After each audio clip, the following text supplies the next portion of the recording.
Good morning, one and all. I take this opportunity to welcome the dignitaries, distinguished delegates, colleagues, students to this special workshop of MBBS student on the topic spinal cord revisited from Serrington to Patapotium. And so, on the session of day 2 of Epicon 2022. As you all are aware that this program is on workshop of MBBS student, so I'd like to request our speaker, Dr. T.R. Raju, Dr. T.R. Raju, who is the former AS Pental Distinguished Research Chair of ICMR, and also he is a former senior professor and head of the neurophysiology, and he is a dean faculty of National Institute of Mental Health and Neuroscience, Bangalore, and also he is an expert member of ICMR, National Center of Biological Science, Institute of Stem Cell Research, International Institute of Training and Research in Reproductive Health, and Sankara Eye Hospital. So I would request to come I request Dr. T.R. Raju to please come and dice and just and just sir, conduct the session.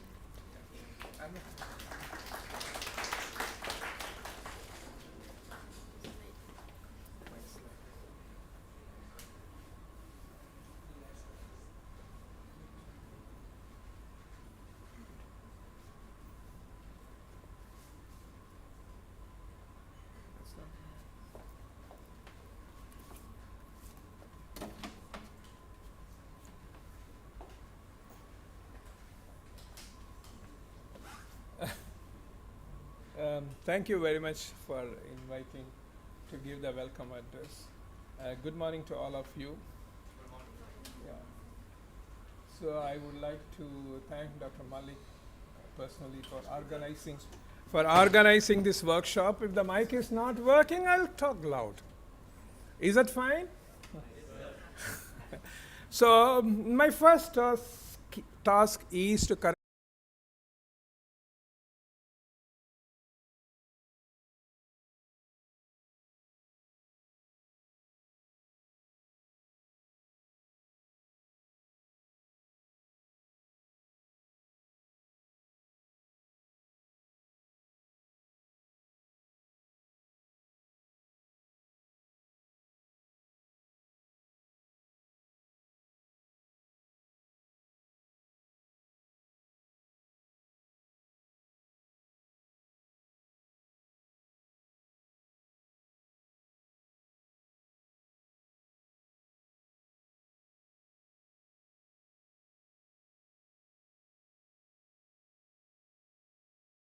as a full view, huh? What is? Yeah. No, slides are there. Oh, not me. I'm on the slides.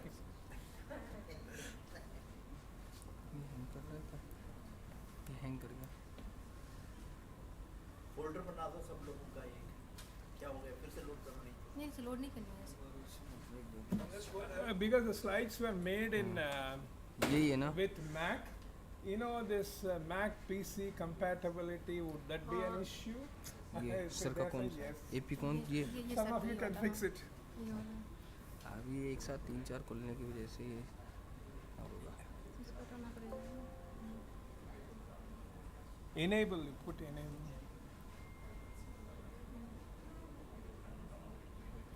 ये आपका software अलग है. So you want my computer? Yes, sir. या हो गया. Yeah, better. It's done, sir. Okay. Yes, done. Sir हो गया. वहाँ पे शेयर साइट कर दो इस तरह. Okay, thank you. First, also I would like to thank you for attending this workshop in a large number. May I say that? Maybe we would have expected more people to attend, but still, pretty good number. I'm very happy about that. So the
Shall I give you a lecture, Maya?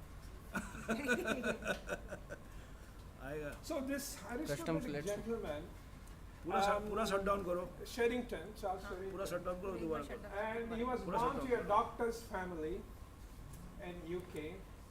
Everything is taken care of. Went to a grammar school, went to a good medical school, and his parents really wanted him to be a clinician. So he trained to become a neurologist also. But the research attracted him so much. He wanted to ask questions, why this is happening? So that scientific quest, he was लेकिन driven ये by सरकार- the scientific. Close कर दो ये चल उनका आ नहीं रहा है क्लोज कर You दो, can आ नहीं रहा क्लोज करो ना easily refer to him as the है। ये भी father close of up ले हुए हैं, इसके भी modern neurophysiology.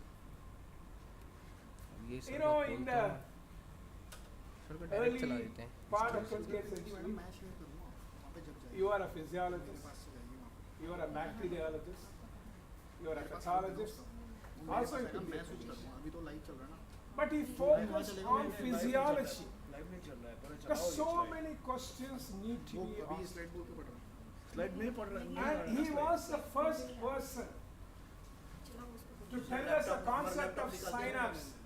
he controls everything in your system And I have a Mac laptop. ये स्लाइड शो कर रहा हूँ he had the control So, the entire concept of synapse never existed before. They all thought that the neurons are all connected together.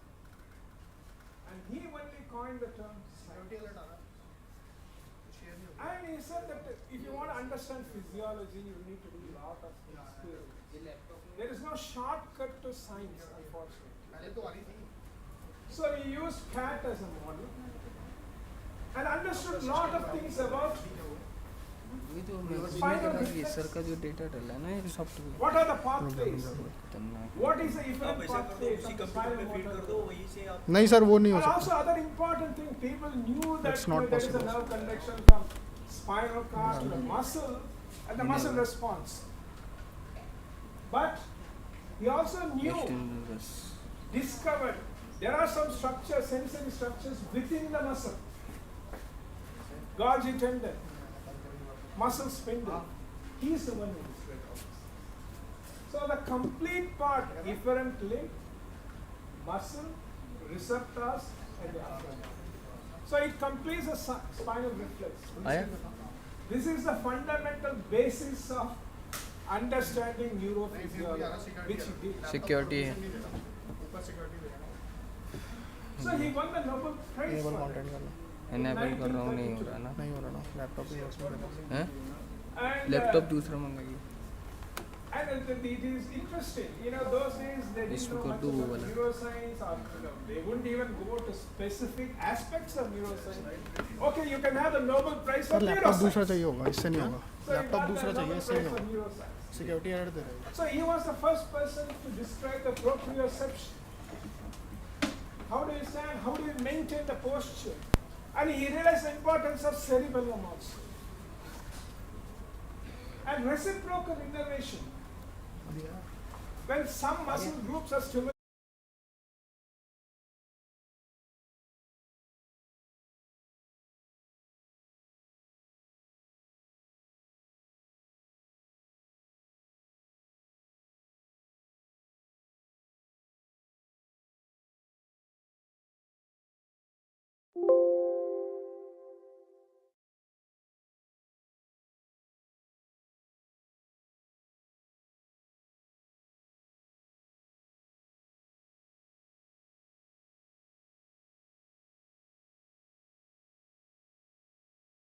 Sanger also. Yeah, Sanger also. But you know, I was looking at 1932, it mentioned maybe the second one, I don't remember the year. Yeah, please. second one he competed with the Starling Yeah. Starling was Yeah. So additionally, for two, you know, not happy with one, got two. There are very few scientists in the literature. So far, they have won 2 Nobel Prizes, and he is one amongst them. So he's the father of neurophysiology, contemporary neurophysiology, and he described the fundamental aspects about the spinal reflexes which form the basis for us to unravel how the nervous system functions. Sir And proprioception. Live में आवाज़ नहीं आ रही sir आपने नीचे बोला Sorry? ये live camera लगा है ना लाइव में नहीं जा रही ना Okay, okay. Nothing like walking around and interacting with students. It's okay, it's okay. Now I can understand. So, so much about Sherrington. He had some masterpieces of textbooks on neurophysiology, the integrative action of the nervous system, the reflex activity of spinal cord, mammalian physiology, a course of practical exercises. So now all the way move from Sherrington to Potian. Very difficult to remember his name though. This guy, imagine, he's a refugee from Lebanon. Beirut. He was born in Beirut. And he comes to US. And US is a land of opportunity. And he joins,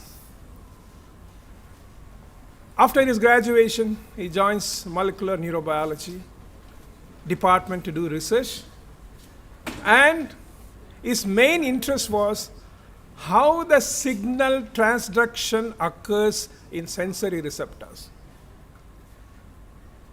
When you talk about signal transduction in sensory receptors, some old teachers like us would say, oh, they have got beautiful, structures, encapsulated structure. And there are some receptors just free nerve endings. And we really could not explain how the energy, physical, mechanical, thermal energy was transformed into electrical activity. So I would say some unknown mechanisms are involved in this. But this guy cracked it.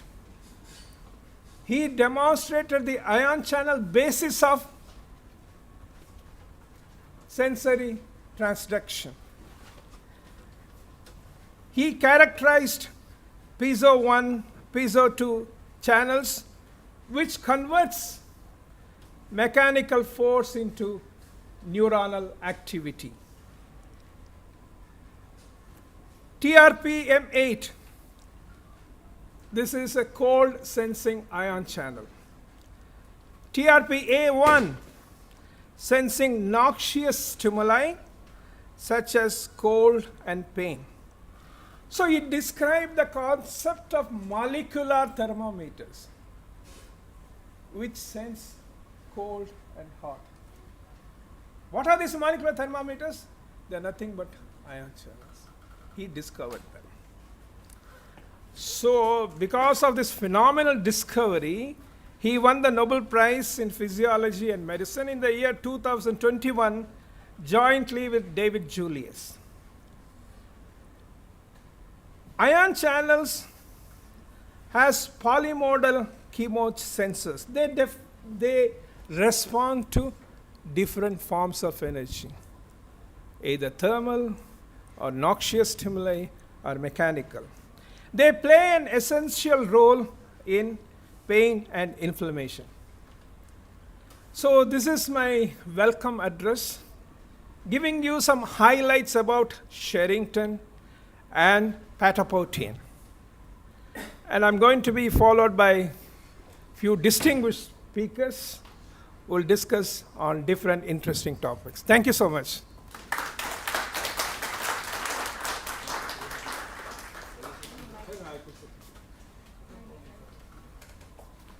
Thank you, sir, for enlightening this session and giving our youngster the information.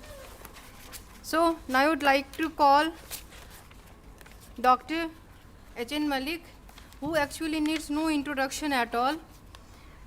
In the domain, and he is a former professor Physiology at AIMS Delhi, and he is an inspiring young researcher at the president of Indian Society of Sleep Research and Asian Sleep Research Society. And his recent most work is how yoga nidra practice helps patient with chronic insomnia. So I would like to call sir in the dais to continue with the session. Sir, please.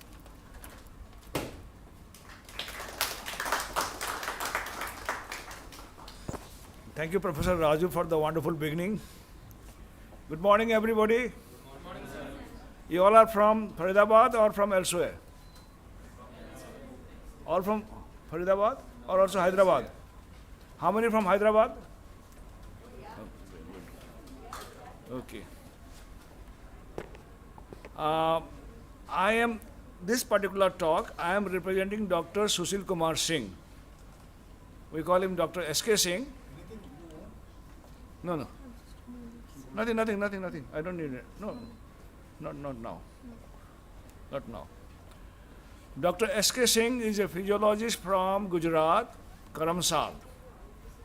And Light आपको on कर देना. हाँ, Can you switch on the light please now so that You are. the speaker Can we see?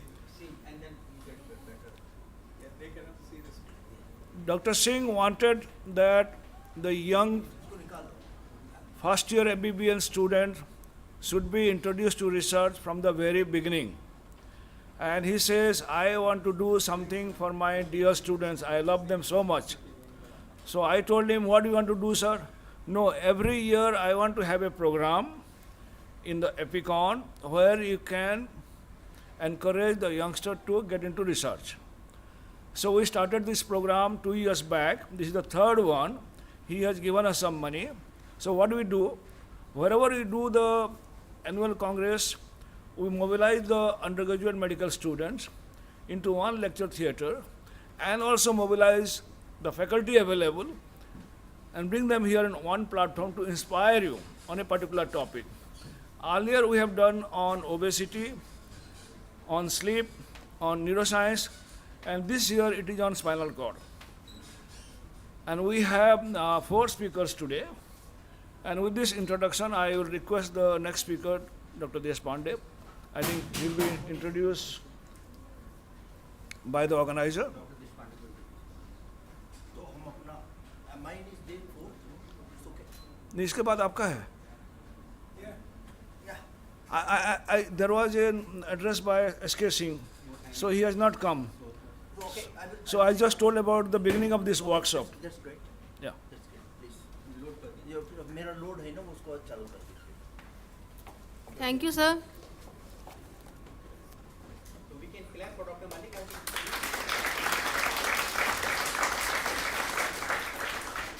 Not for me, for Dr. S.K. Singh, who has contributed for this program. Today he is stimulating.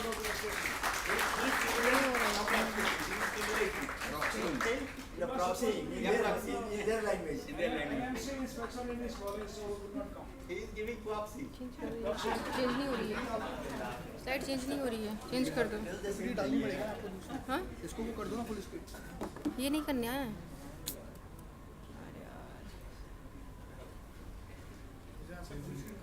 नहीं निकला है ये मुझे बंद करना है हो गया है ये हो गया ना तो बंद कर दो. सही है लो. Just say that Dr. Deshpande, I will just start. I will just give my introduction myself. Just introduce. No, I will introduce myself. Okay.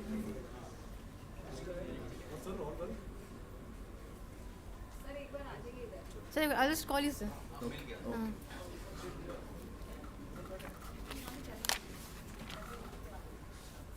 Now, I would like to call our next speaker, who is Dr. S.K. Deshpande. A short description, a short introduction I'll just give about him. Rest, sir will give it by himself. So it's his request. So he would like to introduce himself. Sir, I'll do a short introduction, just small introduction.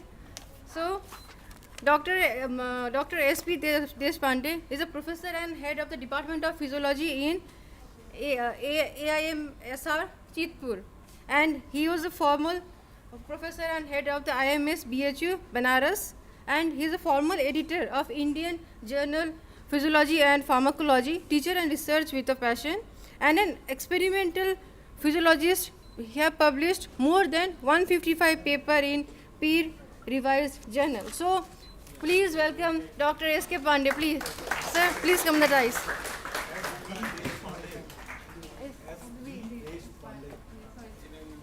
इसको इसको इसको कैसा share करे भाई Sir, share होगी ये, sir. Share हो गया ना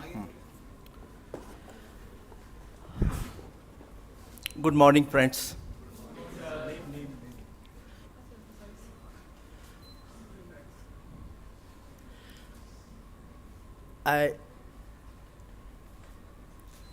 because of the spinal cord, I am here. I have been working in the spinal cord, wherein I got exposed at the University of Maryland at Baltimore, where under the mentorship of Dr. Jordan Warnick, I learned certain technologies of spinal cord networking, especially what we call as a knee jerk or whatever the monosynaptic reflex, what we teach you in the undergraduate period. So I did some of these electrophysiological studies in the spinal cord, and it was my passion. Besides that, I was there in USA for 2 years, and after that I returned back, and then I came from a village in Karnataka, where I played rather tortured scorpions. I say tortured. And especially the one which were very, very dangerous. Now I cannot just see them and without any this thing. Indian red scorpion. This is Musobutus tremulus. And immediately after returning from USA, I had a vacuum that what I want to do in research. It went back to my childhood days where the scorpion stings and they were dangerous. Especially if you happen to go to some of these Andhra, Maharashtra and Karnataka areas where the children stung with these scorpions, they die. There are a lot of mortalities, especially the Indian red scorpion. So this Butus family is one of the deadliest family. There are three families of scorpions, one in India, one in the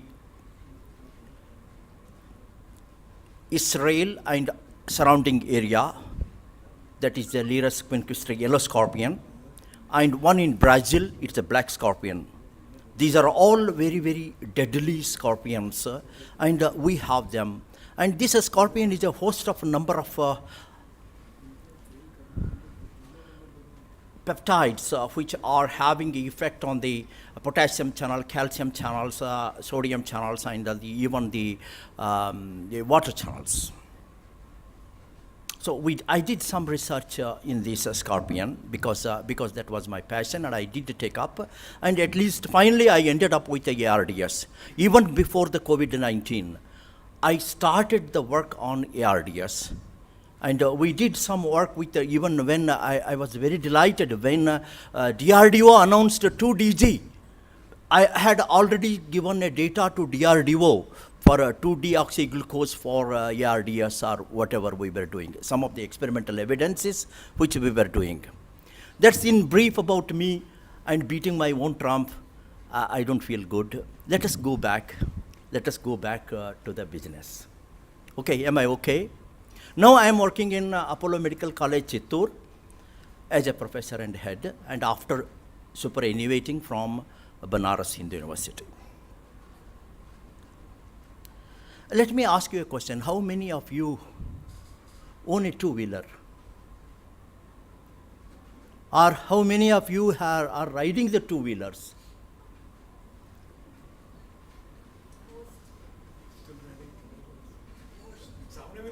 हाँ so, no सामने हर जगह देख रहा हूँ these girls are not lifting their hands, so why you don't?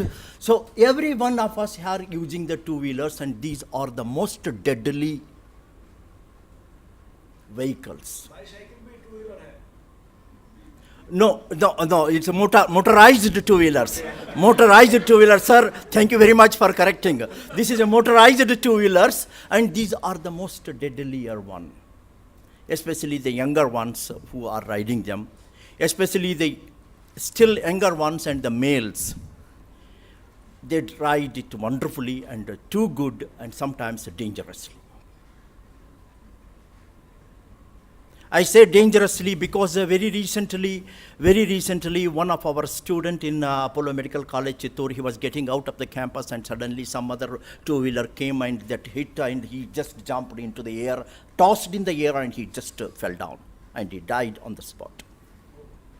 Okay, it's okay to die on the spot. I'm sorry to say that. But it is not okay to live with a spinal cord injury. You know what it means. Suffering of self, suffering to the parents or the wards, suffering to everyone.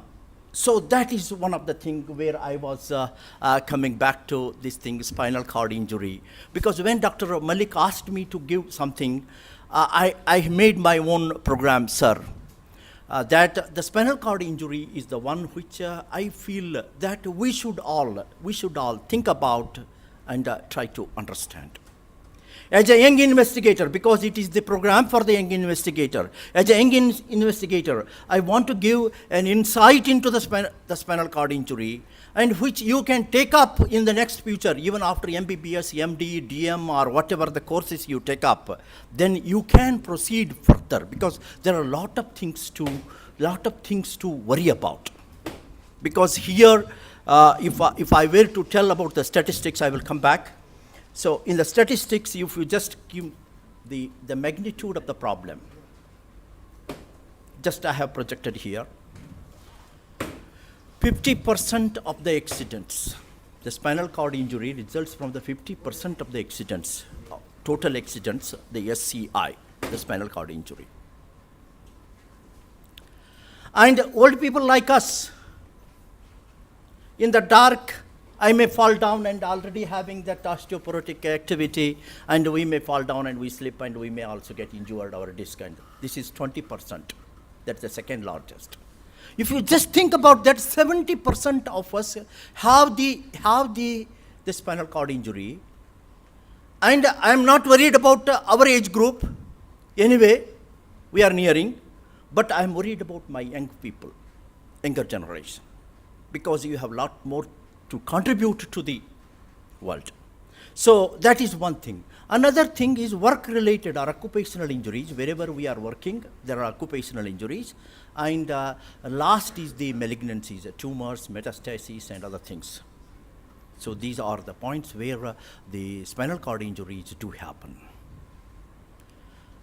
And unfortunately, 50% of them produce residual permanent disability. I just happen to say one thing. One of my junior, Dr. Sudarshan, he is one of the wonderful person. He worked in rabies, and his son met with an accident, and he had the spinal cord injury, and he was moving everywhere trying to get the treatment and and it is of little use. So that is 50% of these injuries produce permanent disabilities, and that will disrupt the life, especially those bowel and bladder related issues. So the plan of my lecture, I have already described about the magnitude of the condition or magnitude of the problem. Now I will talk about what happens after the spinal cord injury, that is the spinal shock. I will talk briefly about it. Then I will briefly tell about the phases of spinal shock. Maybe you might have been taught. Nowadays, if I have to open up the textbooks of physiology, we find a little mention about the spinal shock. I have seen Genong, I have seen Guyton. Only if I were to go back to the Samson Wright's textbook of physiology, we get it in a detailed manner. I will tell about the phases of spinal shock, and here I will be trying to introduce you into the what are the physiological mechanisms or what are the basis for these things which you may think or ponder about or worry about in the coming future. That is the physiological mechanisms responsible for a different phases in the spinal shock. Then long-term effects of the spinal shock and the treatment strategies. That is the important because whenever I was told about, because sometimes back I said that I am working in neurophysiology or neuroscience, some of the old gentlemen who was not educated, doctor साहब उसमें क्या है, कुछ दवा ववा नहीं है, steroid देंगे और वेट एंड वॉच करेंगे. Neuroscience is all about, he defined very wonderfully in a few words, and I was really astounded, and it is actually truth.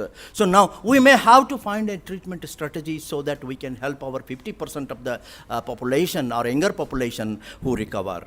And then I summarize and I provide the references. So this is the plan of my lecture.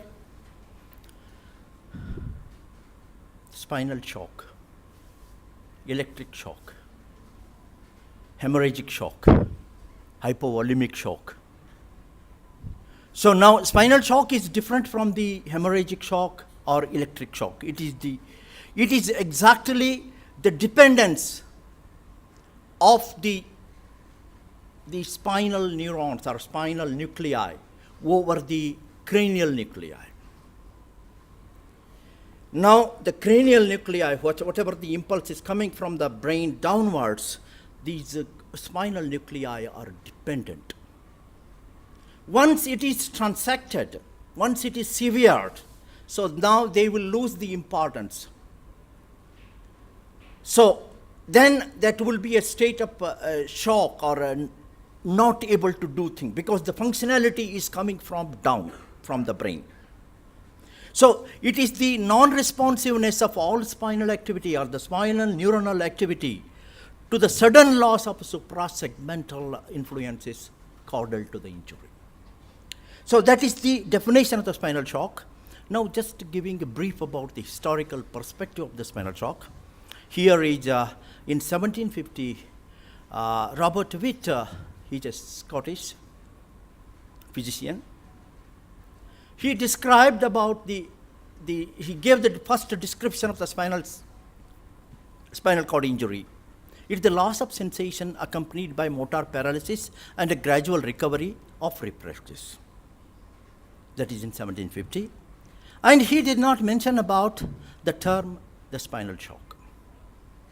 There you have that Robert Witt there in the first picture. Then 1841, Hall did something about the spinal shock, and he took up the frogs and he cut the spinal cord. And after cutting the spinal cord, and the limbs were moving immediately after the cutting. And he was wondering about that. And then he also did some experiments with the higher animals, from amphibians to mammals and other higher order animals, wherein he found there is a species differences in the spinal shock. So the lower the species, the lesser the dependence from the brain. That means they immediately recover, they try to organize themselves, they try to work out. So that is the thing. In 1841, Hall gave out certain features. Then Atkinson, they were strong opponents of the term I was talking of, the dependent shock. They said that it is because of the hypovolemic shock, because what happens if you cut the spinal cord, especially the sympathetic component is coming from the sympathetic thoracolumbar output. The sympathetic output is coming from the spinal cord, and that is a paralysis. So there is a hypovolemia. There is a fall in blood pressure. Atkinson, they attributed that component to the hypovolemia.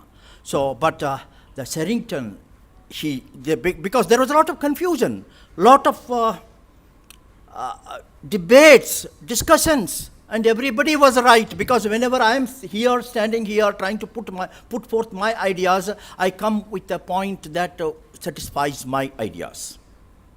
So like that, Sherrington finally intervened, and he said that hypovolemic shock is different than the spinal shock, and he gave a clear-cut picture that it is the dependence on the cranial components to this thing. That is where the Sherrington is there, Sir Charles Sherrington. And intentionally I have kept that dog that is a decerebrate cat. Sorry, decerebrate cat, not dog. That is one of the Sherringtonian decerebration. He is one of the experimental physiologists, have learned a lot about the nervous system through his series of lectures. So that is why I have kept that. So this is brief about the historical background of the spinal shock. Now, what are the challenges? Spinal cord injury can cause a complex damage even when a large amount of basic circuitry to control the movement and process information can remain intact.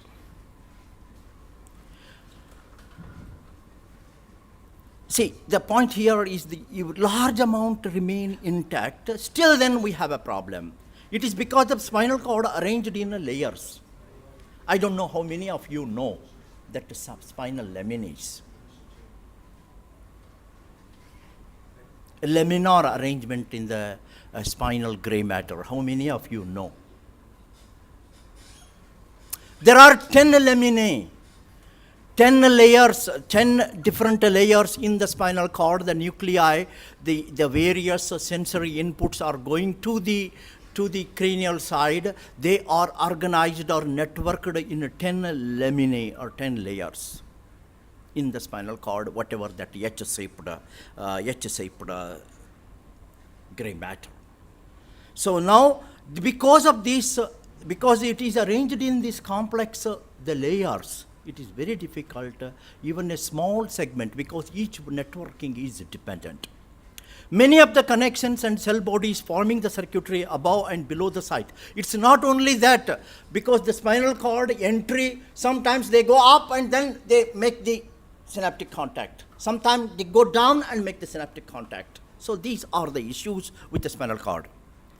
And finally, how much the surviving neurons can regenerate and make a new contact. So these are some of the challenges in the spinal cord injury. The Sherrington described the spinal shock in 3 stages. Stage of flaccidity, immediately after the spinal sectioning. Then stage of appearance of the reflex activity. Some of the reflex activities are the polysynaptic reflexes are the first one to be coming up, and then comes the monosynaptic reflexes. Then stage of failure of reflex activity. This is how Sherrington described it. Because when Sherrington described it, maybe in 1930s, and during this time there were no invention of the antibiotics. And most of these patients, especially the World War patients, so World War II and World War I patients, they died of the infection because their infections were not controlled.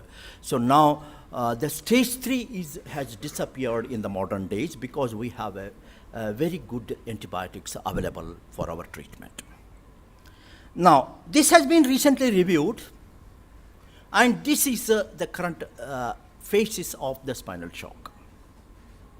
Then stage 1 is areflexia, stage of areflexia or hyporeflexia. This again indicates the magnitude or gradient of the spinal cord injury. Then initial reflex return, early hyperreflexia, late hyperreflexia. Let me take you around this little bit. The phase 1 is 0 to 1 day.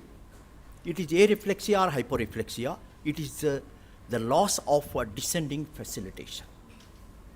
Phase 2, this is coming in after 1 or 3 days.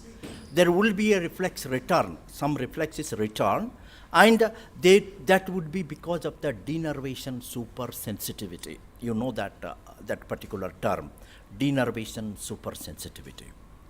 Then comes the phase 3, that is the initial hyperreflexia that comes within 1 to 4 weeks.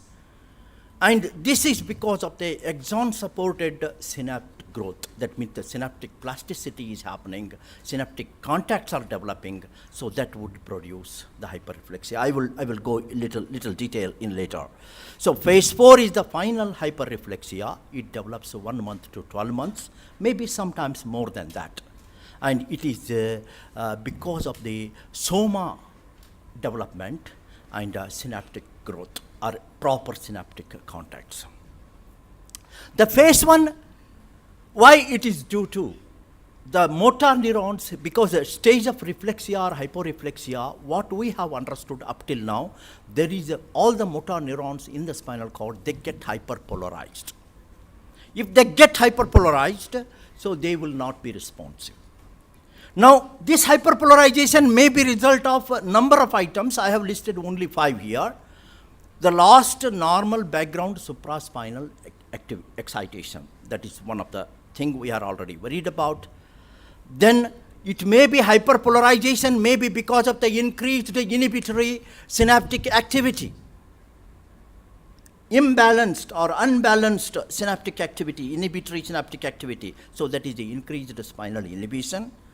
Or it is because of the loss of the excitatory transmitters like the serotonin, bulbospinal tract is the serotonergic, or locus coeruleus to the spinal cord.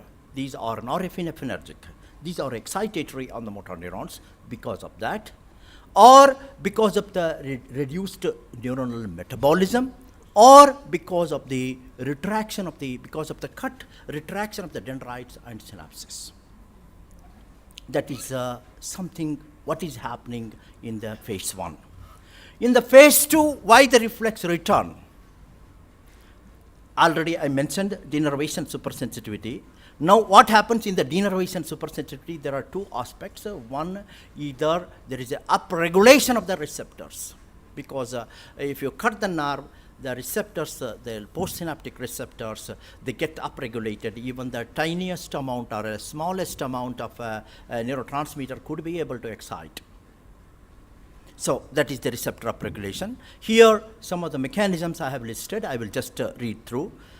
Decreased excitatory neurotransmitter uptake. This is increased activity, decreased uptake. So that means more excitatory transmitters remain in the synaptic cleft. Or increased synthesis and insertion of the, or formation of the new receptor postsynaptically. Or it is because of the decreased removal or degradation of the receptors, because the receptors are not, because the receptors are nothing but a channel protein or proteins. These proteins are continuously remodeled and resynthesized, and it is a decreased removal of these receptors, or altered synthesis and composition of the receptor subunits. NMDA receptor upregulation, that is an excitatory transmitter, and inactivity dependent receptor upregulation, because its inactivity, his placid paralysis is there, and that would be our increases in neurotropins and growth factors synthesis.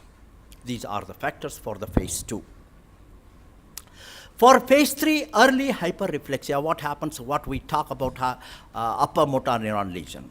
Now this is the place, this is the phase in which we see that upper motor neuron lesion, where the tendon reflexes get exaggerated.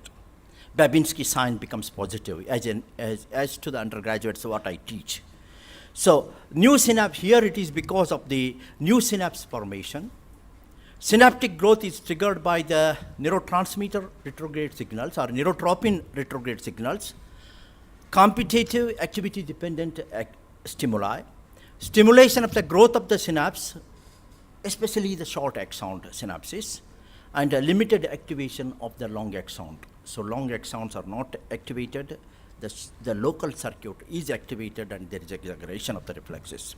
And action potentials are activated because of the increased calcium channel synthesis and calcium channel opening. The last phase, the phase 4, late of hyperreflexia, develops 1 to 12 months. And this is synapse growth with the long axons. And it is because, this is because of the stimulation of the synapse growth by the long axon neurons. the soma-supplied synapses, and a competitive activity-dependent synaptic growth.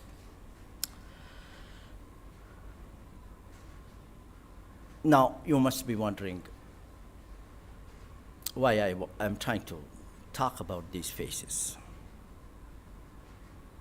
Now, what is the importance of these different phases? Suppose you are a neurologist or a neurosurgeon or a neuroradiologist or anything concerned with the neuro. Then you should know how the patient is progressing. So these phases reflect the underlying the neuroplasticity associated with the spinal cord injury. That's one point. The denervation supersensitivity, that means within 1 to 3 days. Suppose if in 1 to 3 days after the spinal cord injury, if you see the reflexes returning, well, you are happy. Okay, things are happening. Things are happening the way you want it. Then over subsequent weeks or months, the axons grow, new synapses are formed, producing a hyperreflexia. If you see the hyperreflexia, well, it is happening as expected. The time course is protracted for full evolution of the hyperreflexia. It depends upon the synaptic growth, that means the axon growth or axon length involved, or also the upregulation of the receptors. The synapse growth is also activity dependent. Say, for example, the person is lying on the bed without doing an activity. So there may be many more problems than, because in the bed he may have the bed sores or pressure ulcers, infection, so on. So now the activity is reduced. Suppose if you take these persons, make him to walk, whatever they help, assisted walking, the physiotherapy, massaging, and all these activities, try to increase the muscle blood supply and the muscle activity. So that means this is also activity dependent and it is competitive. Now, I would go through these things very quickly. Very quickly I will run through, because some of them may be known to you. What are the chronology of the various reflexes appearing in the spinal cord? You may not find them in even in the standard neurology books. I am trying to tell you. The first one to appear is a delayed plantar response. I'm certain I have not taught this thing to my undergraduate students. Delayed plantar response. It appears within 0 to 1 day. What is this delayed plantar response? No, don't confuse it with the Babinski sign. It is the high pressure put on the sole as shown in the direction there on the sole. You just give the pressure. So now there would be a plantar response. There is a plantar flexion of the toes. The Babinski sign is the extension, the plantar flexion of the toes. So this one would come after some time. It will not come instantaneously. So now the DPR can be elicited by a strong stimulus, whereas Babinski is a lighter stimulus, a scratch.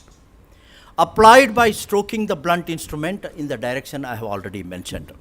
After the stimulus is applied, the onset of the plantar flexion response of the great toe and other toes appears, but it is in the late or after some time. That is why it is delayed. This is the first one to appear. The second one, because now we are going in the perineal area. So which we are, as a doctor, we are also shy, the patient is also shy about it. But these are some of the important reflexes for us to understand and evaluate the patient. The bulbocavernous reflex, the next one it appears after 1 to 3 days. So that means how your patient is progressing. That is the point. So now what is this bulbocavernous reflex?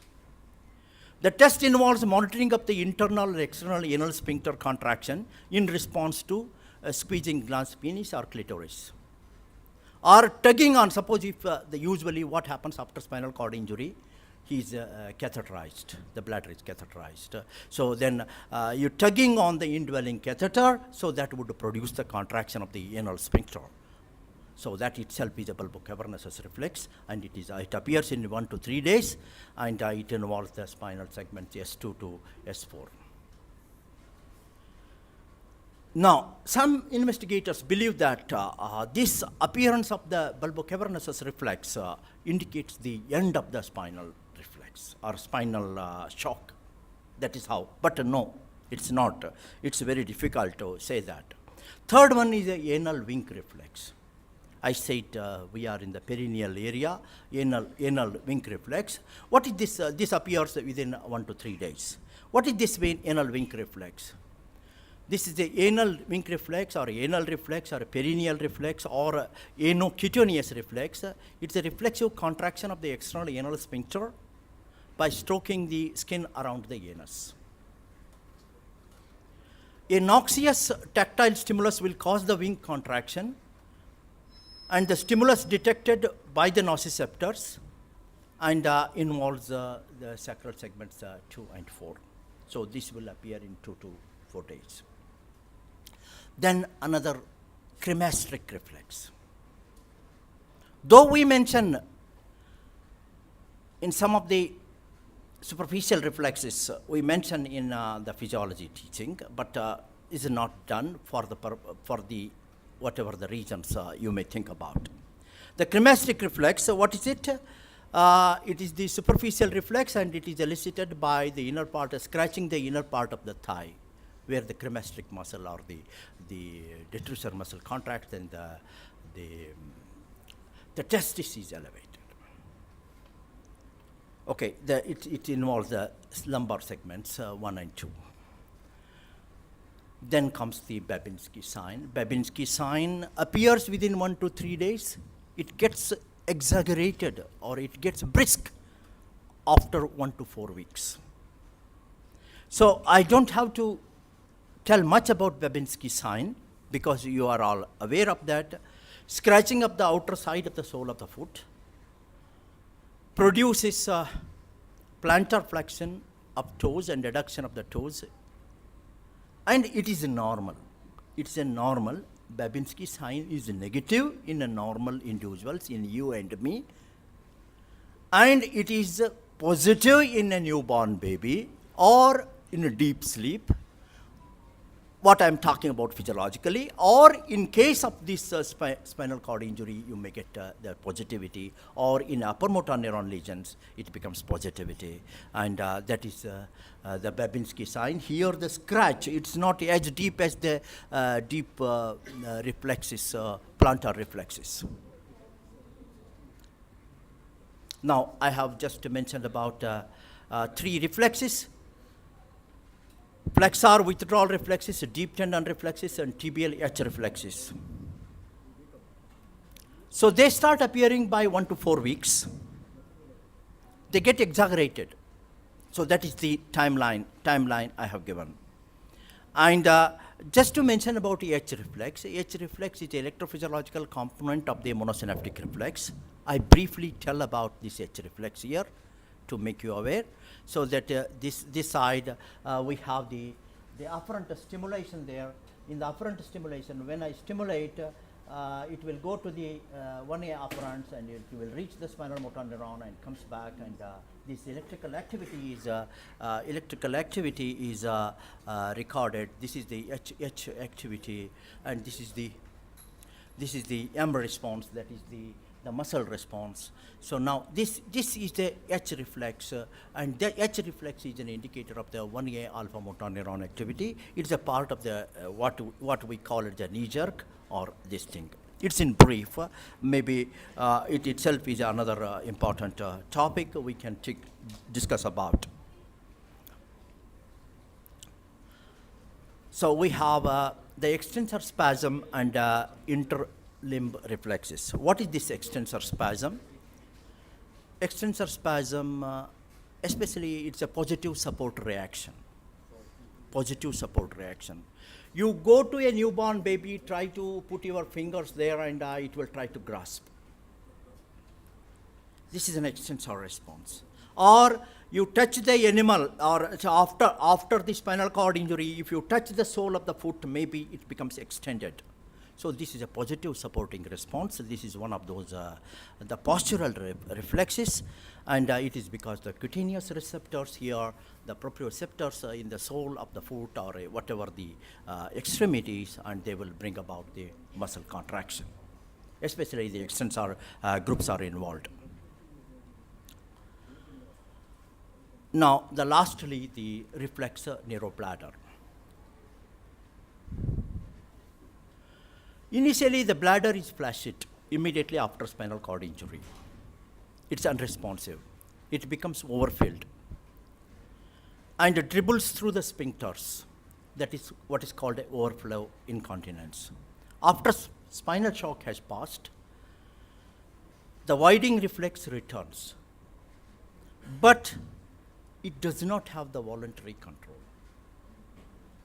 If you are thinking about the bladder control has a 3 level, where the one at the spinal cord, one at the medullary level, one at the encephal. One in the brain, where depending upon the social circumstances, we just want to go to the washrooms. Then at the medulla or the midbrain level, and then in the spinal cord level. Now only spinal cord level remains. Here, some of the paraplegic patients become intelligent. They strike the inner part of the thigh and they try to evacuate the bladder. They learn that. So that means it's a sort of a reflex hyperactivity. And this is one of those neurogenic bladder. Autonomic hyperreflexia, just I mentioned what is called a mass reflex here. This mass reflex is associated with a very severe withdrawal of the limb, associated with the fluctuations in the blood pressure, evacuation of the bladder and bowel, profuse sweating because of the activity of the autonomic things, and erection of the penis. Again, it's a part of the autonomic activity, ejaculation of semen, and exaggerated withdrawal responses. These are all part of the mass reflexes. What happens following spinal cord injury? So I mentioned about how we want to evaluate and what are the different stages of the spinal cord injury. And what happens to this spinal cord injury? You have any issues there? Okay. Okay. So. Okay.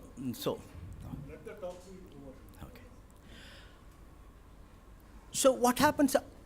It happens as if some injury. It is an injury, spinal cord injury. So then, if it is an injury, there is an inflammation. If there is inflammation, there are immune cells, and the immune cells try to respond, and they generate their own chemicals. And these chemicals may be good or may be bad, and the end result is the balance between them.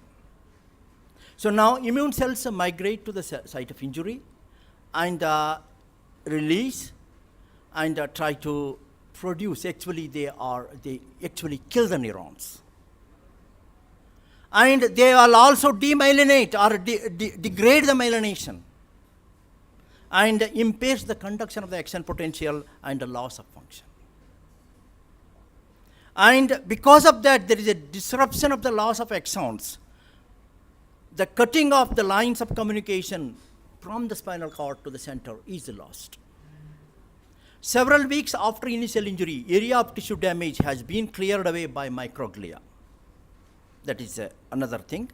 And these microglia, once they come up, these are scavengers, or they are housekeeping cells, wherein they clear away, they fill with the cavity, and then it's with the water, and they produce the glial scar, and then they keep the scar behind. And they will also produce a cavity, and this cavity is known as a syrinx. And this cavity is filled with air or something like that. It again prevents the communication. So molecules that inhibit regrowth of the severe axons are now expressed at this site. So that means it is all what I have listed here in this, if not treated the way we would like. If it has been given to its own chance, this may happen. This again depends upon the severity of the spinal cord injury.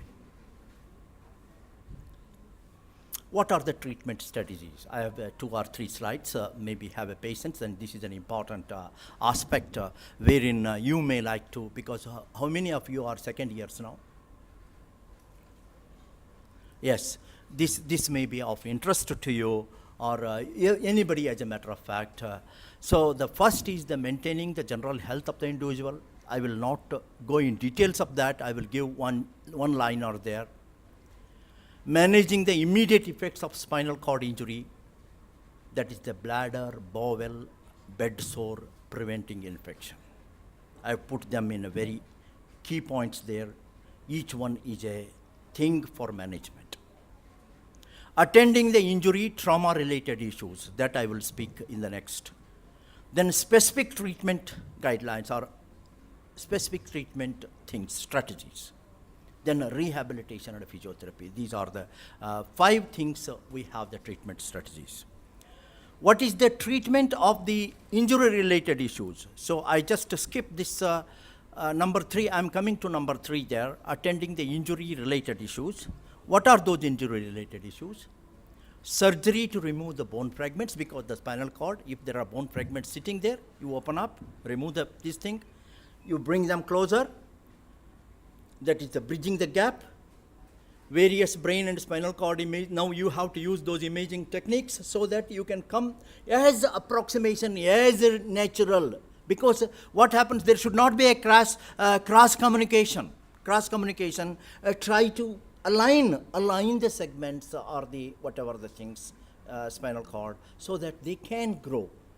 Usually we have a chance of regrow if the bridge is small, if the gap is small. Then use antibiotics to prevent infections. Assisted respiration, because sometimes if it is going up higher up in the spinal cord, respiration may be involved. Planning for physiotherapy and counseling, because the person who has gone to the spinal cord injury, he only knows.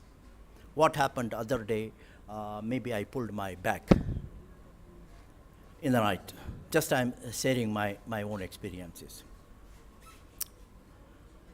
I could not come to my living room to get the antispasmodic or anti-inflammatory drug, so that the distance was just maybe few meters, 5 meters or 6 meters. It was so hard. So the person with a spinal cord injury, you can imagine how hard it must be. So his mental condition may be very, very labile. So we have to counsel him, and we have to reassure him, and we have to help him to cope up with the issue. Because no one can, okay, it's good to say. It's good to say, but really, really, really hard. Now coming back to the specific treatment strategies, immediate following the injury, limit the degeneration. That should be your first thing. So that means there should not be too many inflammatory mediators pouring in and trying to destroy the tissue. That means improve the vascularity and improve the oxygenation of the tissue. And limit the inflammatory reaction. That is your immediate concern. Then the subsequent ones, these strategies to rebuild connect the injured, these are maybe practiced. They have a research backup there. There are some research guidelines. You can take it over.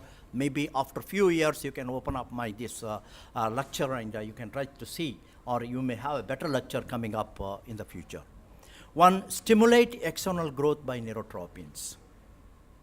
You can give the nerve growth factors or any other growth factors which stimulate the axonal growth, so that the sprouting happens, so they touch each other, they contact each other, they connect each other. Then there are some group, especially I saw maybe long back in the APPI itself, some Russian, he was coming, I don't know, Dr. Deepak may be knowing. He was trying to, especially the spinal cord injury patients, and he was constructed a special device and electrically stimulated, and the person is able to walk.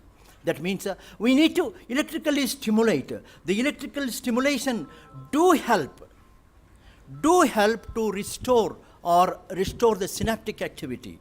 And this synaptic activity in turn gives a positive inputs or a positive feedback for the growth of axons, for the synaptic plasticity, and so on. So that electrical stimulation to enhance the synaptic activity and plasticity.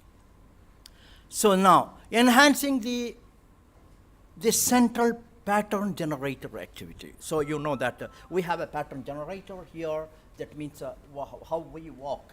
If you want to see, that means one group of muscles are going and another group are going back. So that means a flexor, extensor inhibitions.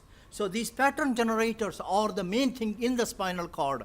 These are the basic pattern generators. We have to restore their pattern generator activity. Then we need to use the nerve growth factors or neurotropins to enhance the sprouting.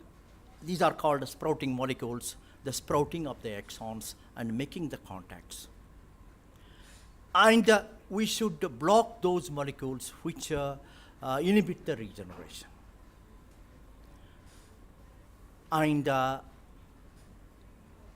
what's happening, sometimes we have been trying to put them stem cells, put the stem cells so that they can contact each other, they will re-establish the connectivity. So that means stem cell transplantation. Now, building the bridge to span the lesion cavity. Sometimes the bridge is too wide. If they're too wide, so then it is difficult. In that case, you have to put the bridges which encourage to make the contact, so that matrix protein bridges we have to add up. So these are all keywords I have given. I'm sorry, extremely sorry about it. But these are the areas in which you are stimulated to take up the issues if you are going to the neuro group. Adopt approaches that restore the lost connectivity and to prevent the degeneration. That is the theme of this particular slide. Then physiotherapy is also one of the important things. So you give him the exercise therapy, strengthen the muscles, maintain healthy body weight, the medications, that is painkillers, antibiotic, antidepressants, because he is under depression or she is under depression.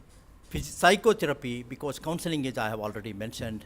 The family education, it is not only the individual, it is the entire family is affected. The family education to help the individual and to understand the injuries. Use supportive assistive technologies. So that means he has a spinal cord injury. Sometimes you give him so that his activity is prolonged, so that he can go to a washroom somehow or the other means. So that itself is an activity that will help. Okay, so now artificial respirator if the respiratory muscles are involved. To summarize, whatever I have said, I have said many things. I know, I am aware. But you should be able to pick up one or the other points. I'm glad. The spinal shock is a state of non-responsiveness of the spinal activity due to sudden loss of suprasegmental influences causal to the injury. There are 4 different phases: phase of areflexia, phase of initial reflex return, the phase of hyperreflexia, and phase of later reflexia. SCI results from loss of neurons and glia due to injury and inflammation. Axonal sprouting, synaptic functionality are the key factors we have to. Failure of the above depends upon the degree of injury, inflammation, and finally the cavity formation. The specific treatment strategies I have listed. Rather, I would love you read up, because whatever my lecture, I have taken it from the Principles of Neuroscience from Kendall. Then I have this article from DeTuno et al., 2004, the spinal shock revisited. And this will be a wonderful paper wherein you may want to keep it with you till you get a better one to arrive in. Thank you all. I want that please visit my YouTube channel for my neurophysiology lectures, wherein you may get the more details. And this is my channel. Or you type Sripad Deshpande YouTube, you may get my YouTube channel. Thank you all for your patience. We'll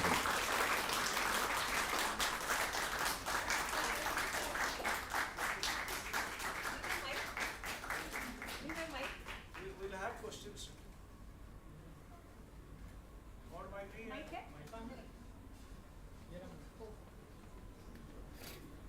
online भी करना है कैसे आइए आइए madam इधर आइए. Yeah. Hello. Yeah. Sir, Yes, please. thank you very much for such an illuminating talk. It was truly illuminating talk. I think it's not less than any Nobel laureate talk. The kind of element it has. Guys, let's have big hands. I feel you guys are truly privileged because he has given such a deep insight into a topic. You may have read it, but it's like in 1 hour, or I think it was less than 1 hour. But he has given the entire Bible on the spinal cord, right from the injury to the rehabilitation. So for you, it's a lesson that now you grow up. Of course, you will be reading it with every year. You will be having more and more information.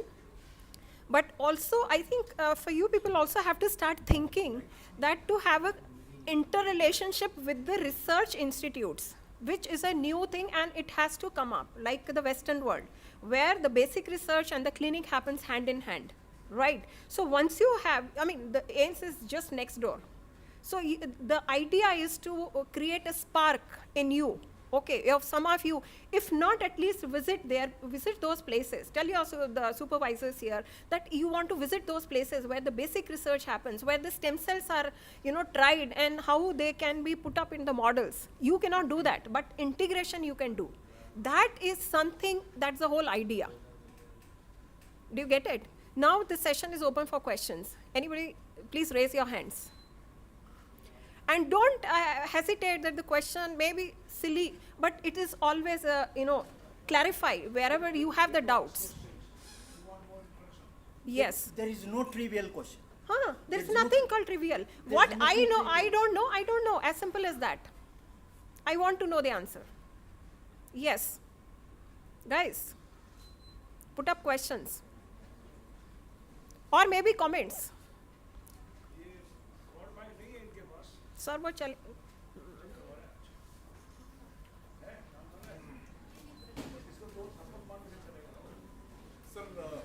Yes. Okay. Yes. Okay. What, sir? I will propose them. You just think about, maybe you have other lectures going on, and if you have a questions coming up, cropping up in between, you just write down, and again in the end also I will take up. Okay, sir, please. On behalf of younger students, We have few comments from. Welcome, welcome. where all we have progressed in India as far as stem cell therapy with the regeneration of neurons in spinal cord injury. Any knowledge with- Sir, I don't have the idea. If somebody is having, I would love to know. Absolutely. As of today, no approved stem cell therapy in India. Okay. So, am I audible? Just want to. आवाज आ रही है? आइए इधर आइए ना. So, am I audible now? So, it's a wonderful talk given by Dr. S.B. Deshpande, a dear colleague. He's been working for a long time on this, and wonderful to listen his YouTube channels, which I have gone through. Now, having said, where do you take this topic further? This topic is very important.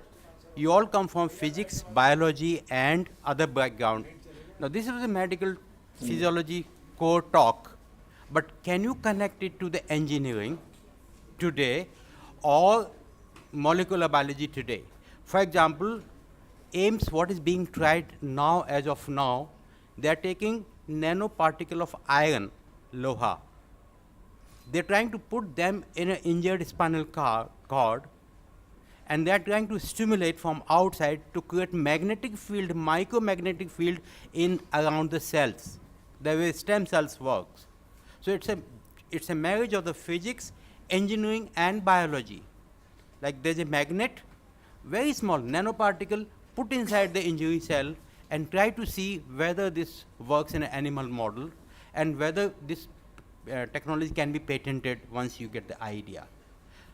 This is one joint where you can do a micro nanotechnology. You can take very micro chip, think of as making a micro chip the way you have in your mobile, and try to put for passing the signal. If the savings is the factor, on one side there are signals, other side there is a gap, how can you cross over that bridge by having a small microchips? Even if you cross 10, 20 signals, it's a boon for the patient.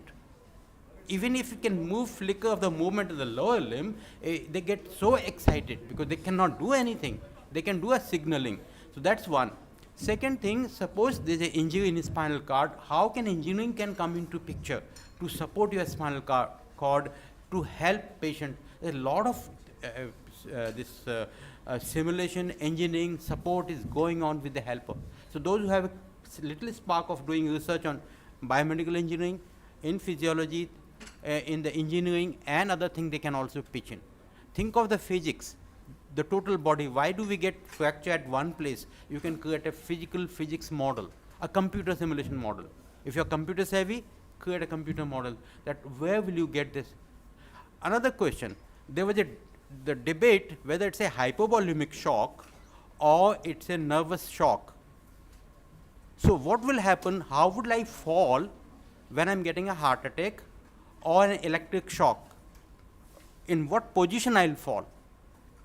Which muscle? For example, in heart attack also, your supply will go haywire. If supply to the brain goes, your signal will go haywire. If the signal goes, your blood vessels go haywire. That's what is happening here. If you take away the signal, thoracolumbar output goes away. So this is such a good topic even for doing a theoretical research. You don't need any equipment. Take this question away. Blood supply and nervous supply, how do we interact?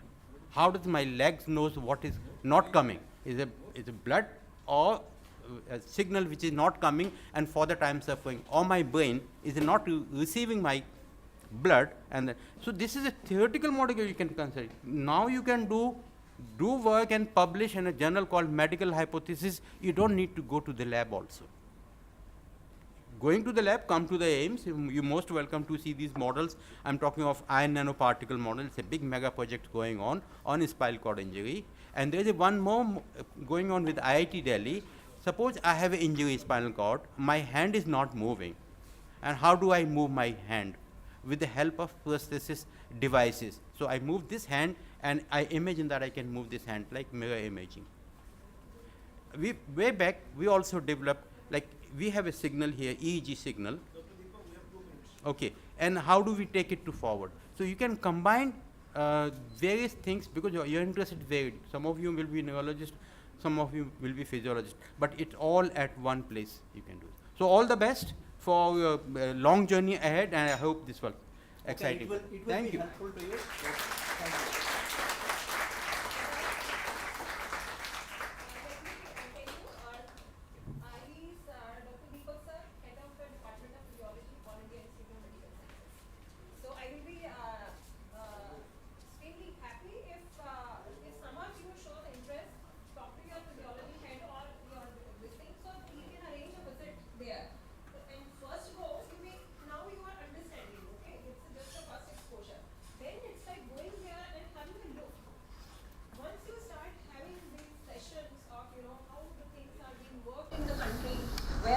Centers where the research is being happening, where here or National Brain Research Center in the Manesar, you please kindly go there. School children have started doing, right? So once you go there, we will be more than happy if we are able to create a spark of that fire and that passion of that research. That is going to take you to have some remedy for something. Whatever is known till now, you all know that we need something more. Do you agree or you don't agree? That is why for that you have to think. We have to think from the nature. Nature has provided lots of clues. Most of the people get the ideas from the nature. So that's what I can say at this point of time. Thank you very much.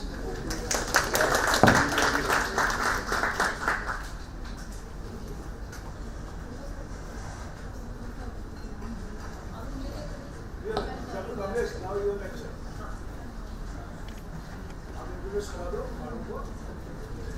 ये कमलेश में क्या रहे बोल रही ना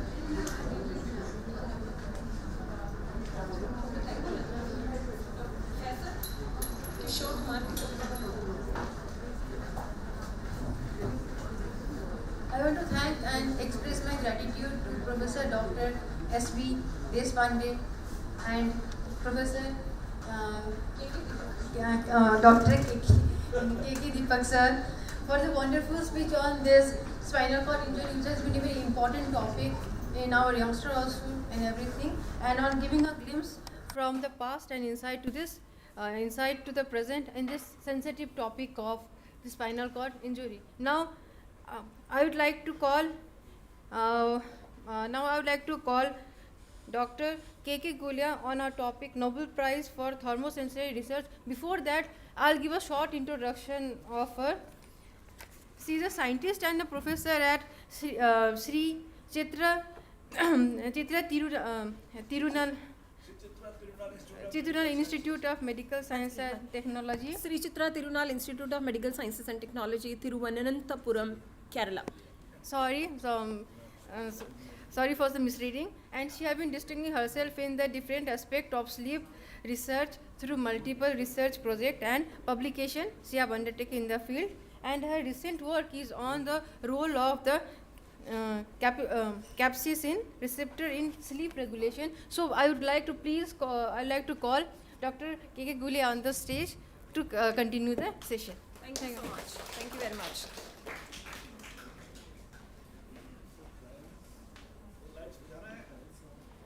वो slide में नहीं दिखता शायद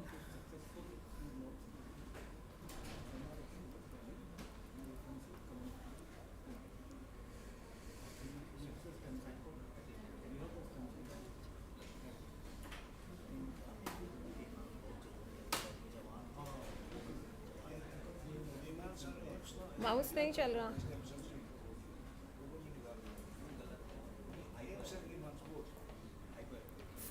चल नहीं रहा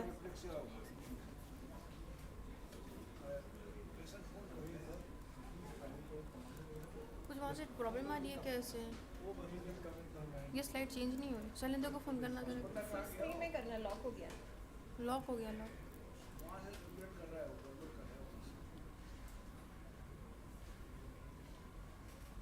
मैम तो पापा इंट्रोड्यूस करूँगा हाँ हाँ हाँ सर एक्चुअली इसमें फुल स्क्रीन पे नहीं आ रहा once it comes then he will but I am not able to use the mouse itself हाँ सर बिल्कुल so guys good morning again once again this is custom ये lock हो गया लॉक हो गया ये हैंग हो गया हाँ अभी चल गया फुल स्क्रीन कर दो लैपटॉप पीपीटी स्विच कर दो फुल स्क्रीन चल रहा है ना ओके हैं हैंग हो जाता थोड़ा सा मतलब कितनी बार होगा मेरा नहीं है मैडम हाँ वो स्टाफ का अब जो है तो है कि नहीं कितनी बार हैंग हो गया नहीं मुझे नहीं पता ना अच्छा अभी चल रहा है ना एज लॉन्ग आप यहीं जाना so guys you heard in the beginning by Professor Raju. He introduced the term Nobel. Are you happy with the current situation? When I am saying the current situation, the number of Nobel Prizes, are you happy with it? It's less, it's negligible. Nil. All those who had it, they are outsider. Like Dr. Khurana or whomsoever. Why do you think it is the situation? Why? Why? We want to hear because this is something very important.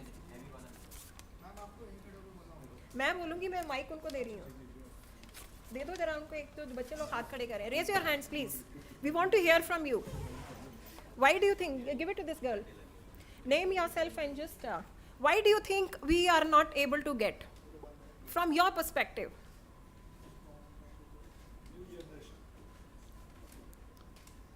is there something we missed in our generation of course we are looking forward to you so we just want to hear from you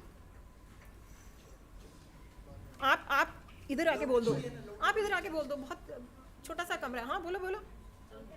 हाँ please please. This is your program. Yeah.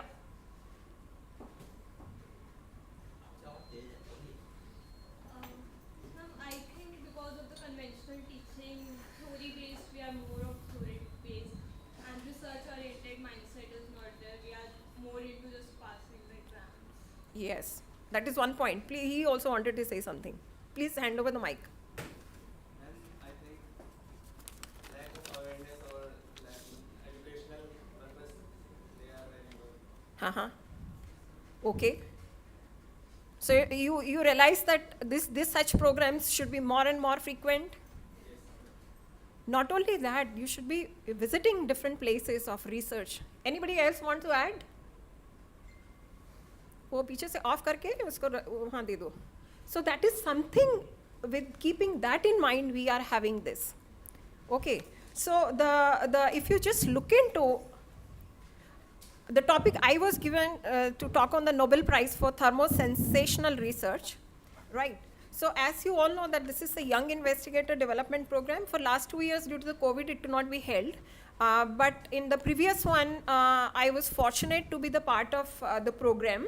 One was held in International Center Goa. That was in 2018, where I had talked about the animal models for studying sleep from behavior to the molecular approaches. And next year in 2019, we had in Chettinad Hospital and Research Center in Chennai, where we had talked about, how do we study the sleep in the animals? Because it's like, you say, oh, how can one study the sleep in mosquito? Like in a C. elegans. So like that. So today's is on the spinal, and I am, as I mentioned, a Nobel. So here that I don't have any conflict of interest disclosure. So it is entirely educational purpose. So I would be talking about the Nobel Prize. As she rightly mentioned, we need to know the history. It is really important. I will just briefly give the outline. Then we will just talk about this Nobel for the current one for 21.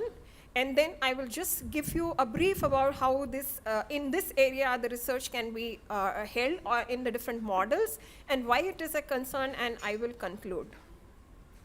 Now, the Alfred Nobel, he started this Nobel Prize. Okay. This person wrote a will. He had a huge money because he was an inventor of dynamite. He had so many patents in his life, right? He said any discovery or any finding which can be for the greatest benefit for the humankind, that was the idea. And I will briefly share his life right from the birth. That will tell you that how the person has risen from one state and gone to another state and giving so much to the money left for the Nobel Prize, so that people get motivated and do something for the welfare of society. Quick look. He was born on 21st October 1833. More important is 63 years of life. Known for inventing dynamite. 355 patents. I don't have even 355 papers. So I mean, just imagine 355 patents. It must be a big task.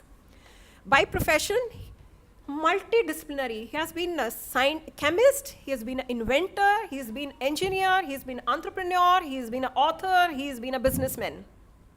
He left 31 million Swedish kroner, which as of today is $265 million.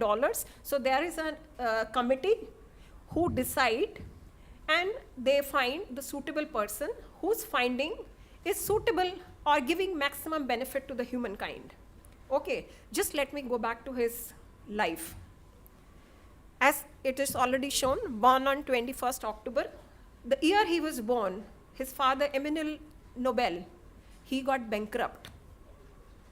Imagine hardship of the life, right? Within 5 years, his father moved to other country. He moved to St. Petersburg, and Alfred Nobel was born in Stockholm in Sweden. So after 5 years, his father moved to Russia in St. Petersburg to work in a mechanical workshop, right? So within 5 years, that means after another 4 years, the entire family got united. At the age of 17 years, Emmanuel could speak 5 languages. His brain is very sharp. That also keeps you active, the creativity. So this is something very, very interesting. Now, again, his father, he's getting bankrupt. In 53 to 56, he started his business, he bloomed up again, but again there was a loss in the business. Why this time? There was a Crimean War. In that war, all the orders were cancelled. So again, a big loss. Now, Alfred Nobel doesn't have any choice. He has to look back. He go back into the society, something novel he can do. He can find something. So you look at the struggle. That is what I want to bring up. Those people who get the hardest opportunities in the life, it is their choice. The road to the success and the failure is the same. It is your will how you want to take it. It is your courage how you want to take it. So now this person, Alfred, he is desperately looking for the new work or any productive work where he can contribute, by which he can earn the money, basically earn the money. Initially, you have to earn the money, okay? Then he met Nikolai Zinin. Nikolai Zinin was his chemistry teacher. He told him that, okay, why don't you look into nitroglycerin? At that time, it was a very novel thing, explosive, right? So then he started experimenting with the nitroglycerin. And he returned to the Stockholm, right, at age of 30 years, and then he took the first patent. Can you imagine? He took the first patent. And that was the nitroglycerin, that was a blasting oil. I have to write it because sometimes I forget. I am at age, so I forget when I don't have sufficient sleep. So I feel okay because I feel if I'm reading for the paper, my aim is to impart the knowledge to you. It's all fine. You can go back, read there is a website for the Nobel laureates. You read it, you will find it even more information, right? Then he made a detonator, means to make a cover so that it. But what happens while that process, his brother died while making the detonator. It just blasted. So you can see, the hardships, the serious times they experienced. And then the next year, he improvised. The one option is you leave it. You don't want anything. But yes, he improvised. So by improvising, then there was, in 1966, he has a plant in Germany. The entire plant was devastated. Again, the people can leave. No, he did not leave. He had the courage that I will take a next step to improvise, right? So then he had patent for the dynamite in the Sweden, right? So initially, starting his story from nowhere, his chemistry teacher guided him to do with this chemical. He started doing several methods and procedures and trying out how he can make it more safer. Because you go back into the time when it is 1960s, when railroads were not there. For everything if you want to make a railway, the path or the road, you have to blow away the mountain. Dynamite was very crucial. But again, any technology, you have to use it for the benefit of the welfare. You can use it for destruction also. And by accident, it also happens. He lost his own brother. So that is something where we need the safety for everything, even the medicine. That's why allopathy, we wanted to have a minimum side effects. So then, initially his company had named, but later on, a British Dynamite, but later on he changed the company, Noble Explosive Company. And in between he had lots of other works, small works and lots of patents. And in 72, his father died, and in 1895, he wrote his will. And that is the money. One of you, if you keep working hard, follow your passions, we never know, you can be a bright star for India. So with this, I start the talk. When we talk of, the pain receptors, it is not that the pain is not known. It is known only for the scientists. Even your grandmother, she will know that, yes, if you go near to the heat or you stamp your feet on some nail and all, we feel pain. But it was way back even at the end of the 18th century, when René Descartes, he said, you can see that fire, So from there, something you can see the line going to the, via the spinal cord and going to the brain. Yes, that is possible. And I forgot, how much is the money, Nobel money? How much is the money? How much in rupees? How much in rupees? Guys, it is around 8 crore. It's a big money. And it's not only the money. Money, of course, it's a huge money. It is a recognition. All the doors open. Many doors will open on the application part. Oh, sorry for coming to the money. But money is also important. Not only for the individual, for the university. Exactly, exactly. Everywhere. The corridor opens. The world opens to you. Right? And you become a history. And it is a courage for your country. It's a prestige for not only for your family, it is for entire country. I am little, like this only, so you bear with me. My energies will be like this. So we all know, Sir has also mentioned David Julius and Adam Potapotium for their discoveries on the receptor of temperature and the touch. So David Julius has done more on the pain receptor for the temperature and the pain. As Professor Raju also mentioned, he did it on the, Potapotium did it on the touch receptors. You guys are millennial. I think you have never tasted a slap by your parents or by teachers, I'm sure. Yes or no? You have never tasted, because all those in our generation tasted a lot. Huh? Oh, sticks also. I thought we were only privileged ones. Millennials don't get those ones. Why I am saying this? Anybody slaps, at a tender age when you're a child, you get the prints, fingerprints on your face. You feel the pain, right? And also you feel the heat. And you can see, the red, if some 10 people are watching, you will have your, autonomic responses also going up, and you will feel shame also. So the heating will also be there. I'm not saying this is an applied thing, but I'm saying these are the small things where people start thinking, why I felt pain? Why also I felt heated? That is the spark. That is where we have to think. Don't take anything lightly. Anything which makes you, curious, you don't know about it. Just look and start making your own history.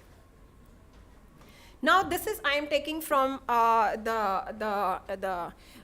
on the 4th October, the Nobel was announced. It was David Julius. We all get the ideas from the nature. As our young lady is sitting from Hyderabad, how do they beat the heat? They eat capsaicin. The land of chilies. Land of chilies. That's a natural mechanism to beat the heat, right? So the David Julius used capsaicin. That is the pepper-like thing. So the chemical is known as capsaicin, right? So from the chili pepper, and you have several kinds of receptors. TRP1 receptor for temperature, and that is activated when you have the painful heat. You can see on the right, let me put, mouse, I don't know whether you can see that mouse. So on that right, you can see the scale. So from, about 40 and above, then TRP1 will be activated. So different channels are there. Some will be activated at a lesser channel, but TRP1, which he worked extensively, was activating, you can see that one.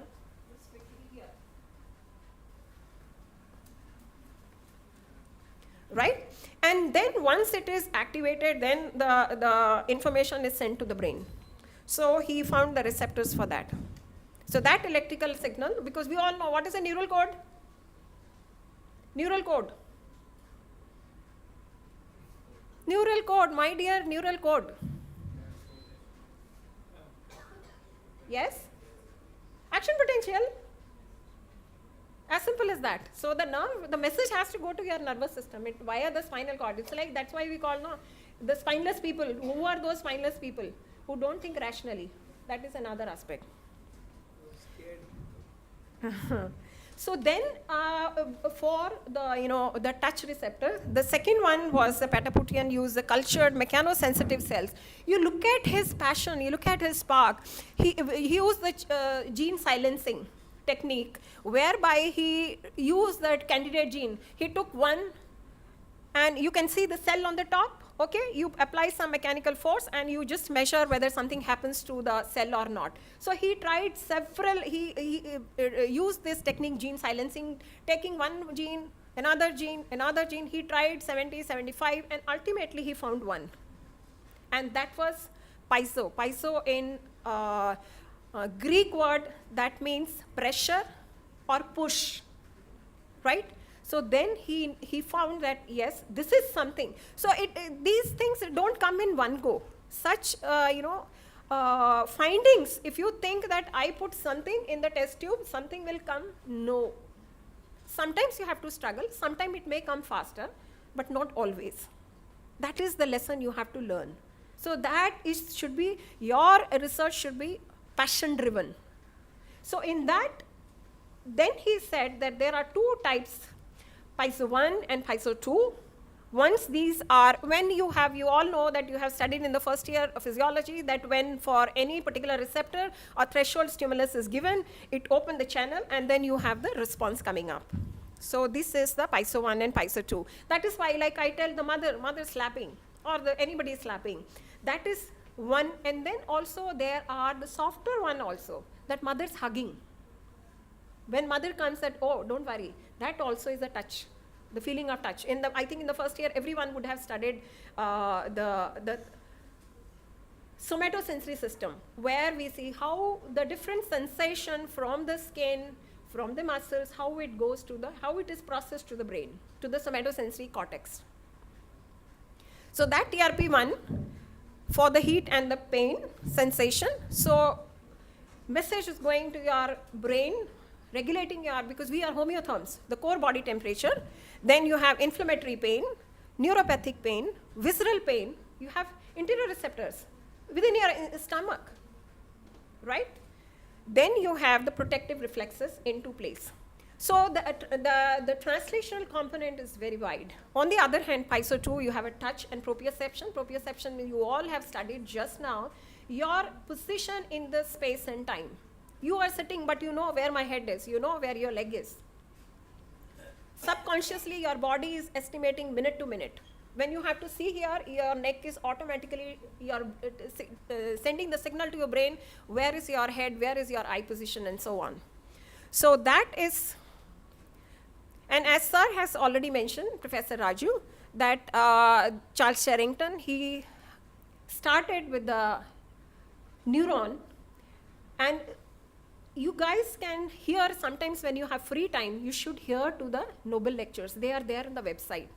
It is 40 minutes something, but it is something very important.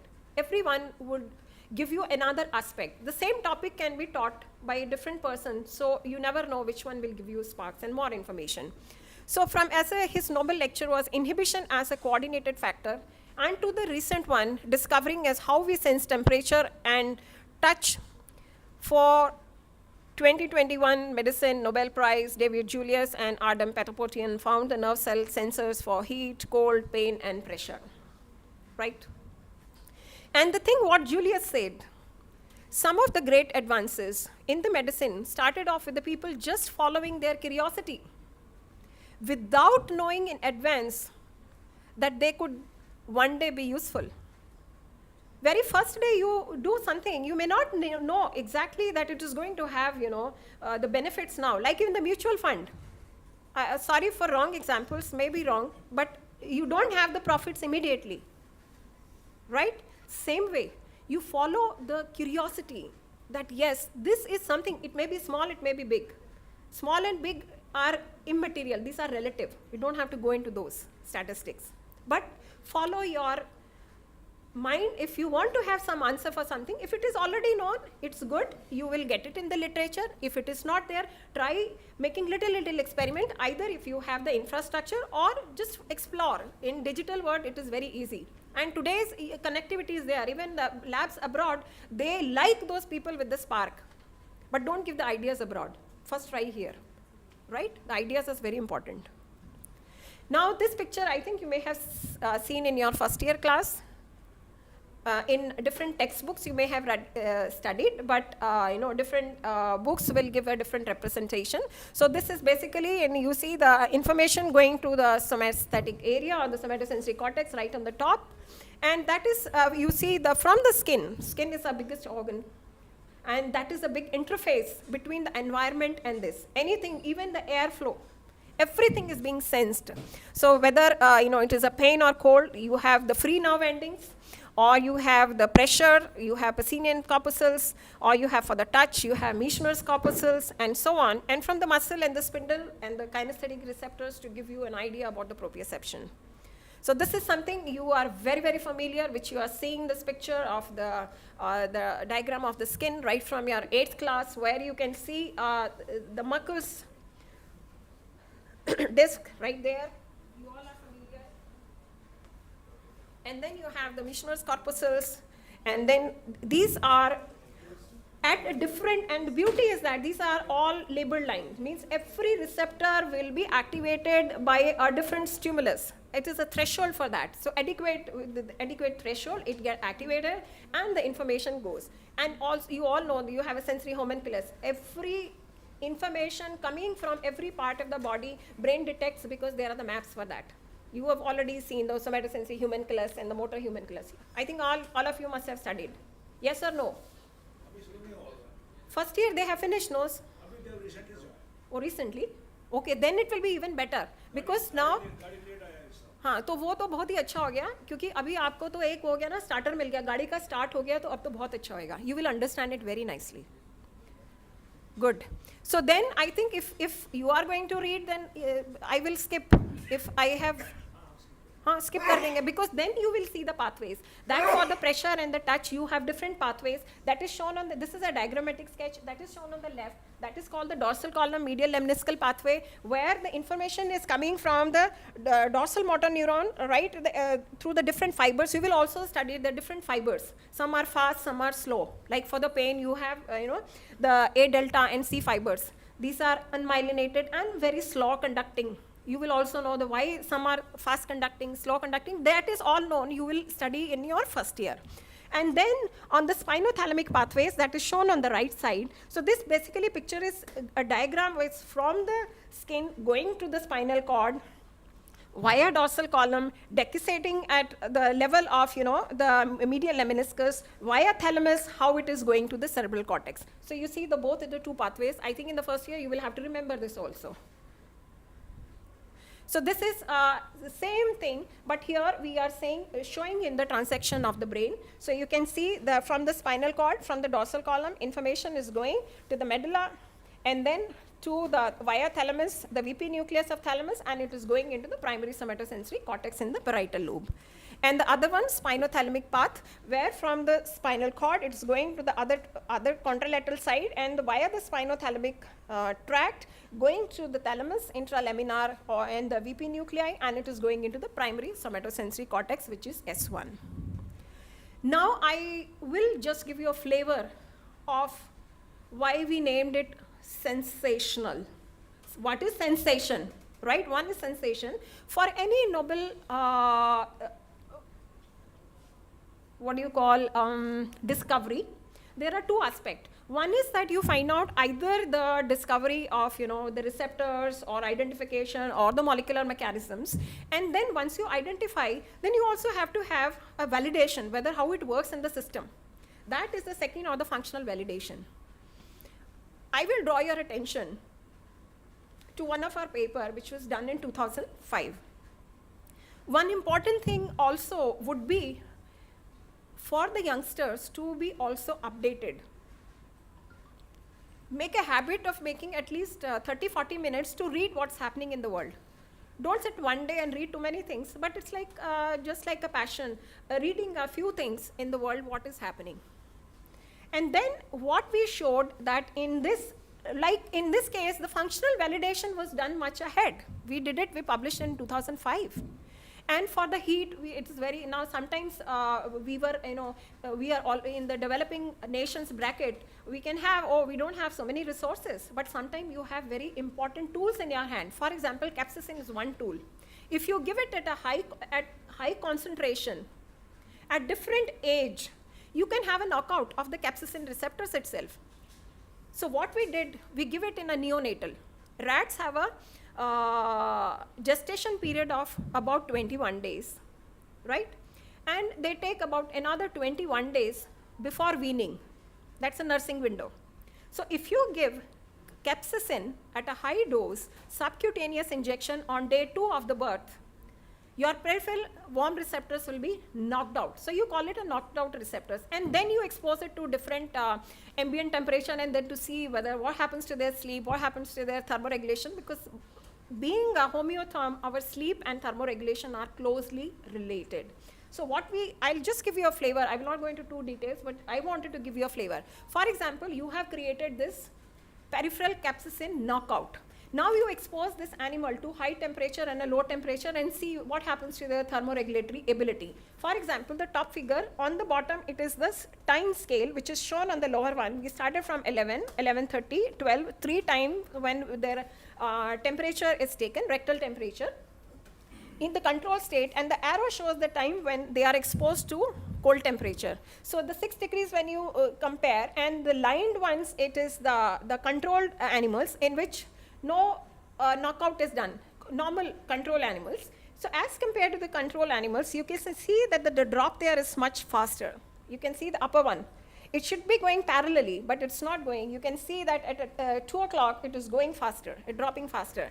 On the other hand, the animals which are capsaicin knocked out, peripheral capsaicin knockout, in this one, generally their body temperature is slightly higher than the normal, which you can see. Normally their temperature is little higher. And then when you expose them to 37 degrees Celsius, you can see that their body temperature is even going up. It is reaching to 40, 41 degrees. So these are small experiments, but they are worth doing it. And you have to design your own experimental protocol. And you have to, if the instruments are not there, you just have to gather small things and fabricate the whole thing. So for this is a one chamber which in All India Institute of Medical Sciences, Professor Malik and my mentor, Professor V. Mohan Kumar, they made this. They fabricated this. They got it fabricated. They made the design, but they got it fabricated. So this is nothing. You can see the 3 chambers. In the 3 chambers at the bottom, you will see a small window. This is the small window interconnecting where animals can go into any this thing.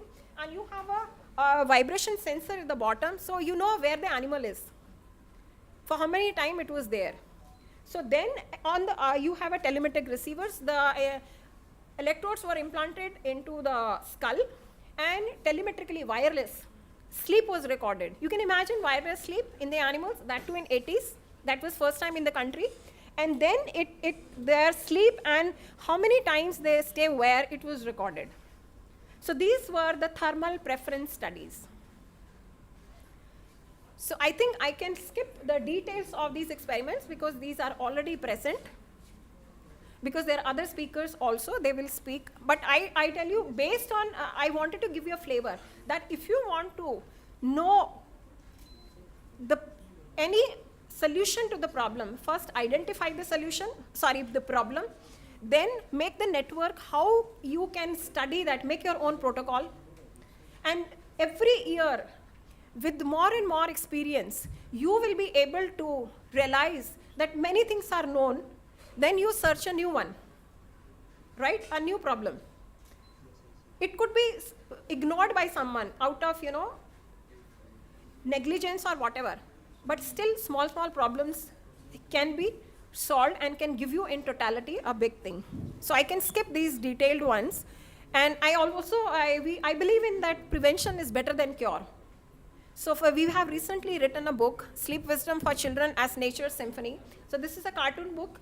Some of you who have the little babies or children at home can tell Professor Pandey, we will send you this book. Okay? So this book is around 350 rupees. But we can give you some concession also. So because it is worth. Our children do not know anything about sleep. They do not know what is social jet lag. They do not know what is circadian rhythm.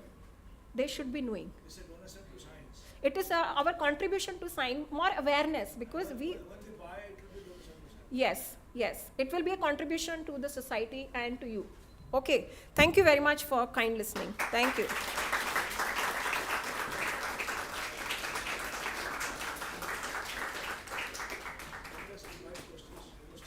Any question?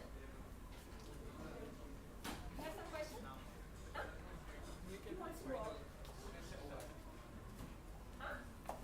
If nobody asks question, it is generally said by many professors. Either you have learned everything or you must see the patient. Even towards the end also, you can ask them. Yes, or you can ask the end. What the end was. I have a comment. Where you got the capsaicin for our research? Where do you buy capsaicin? Not from the market. There are. You can buy from Sigma, but we got from DRDO lab Gwalior. And what the DRDO lab is doing capsaicin? Think about it. Yes.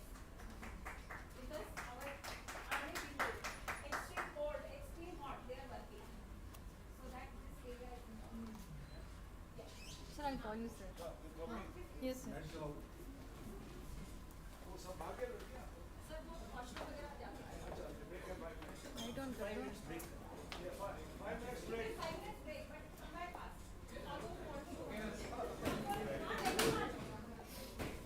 I want to thank. अगर भाग गया तो certificate नहीं. I want to thank and express my gratitude to Dr. K.K. Gulia for a wonderful talk on Nobel Prize. Now we'll take a 5 minutes break, and it's my pleasure to call Professor Dr. H.N. Malik on the dais to talk on what was the topic? Discovery of the hidden thermoafferent pathway. So we'll start our next session after 5 minutes break. Ma'am, you don't worry. I'll just. No, you don't. You, ma'am, I better.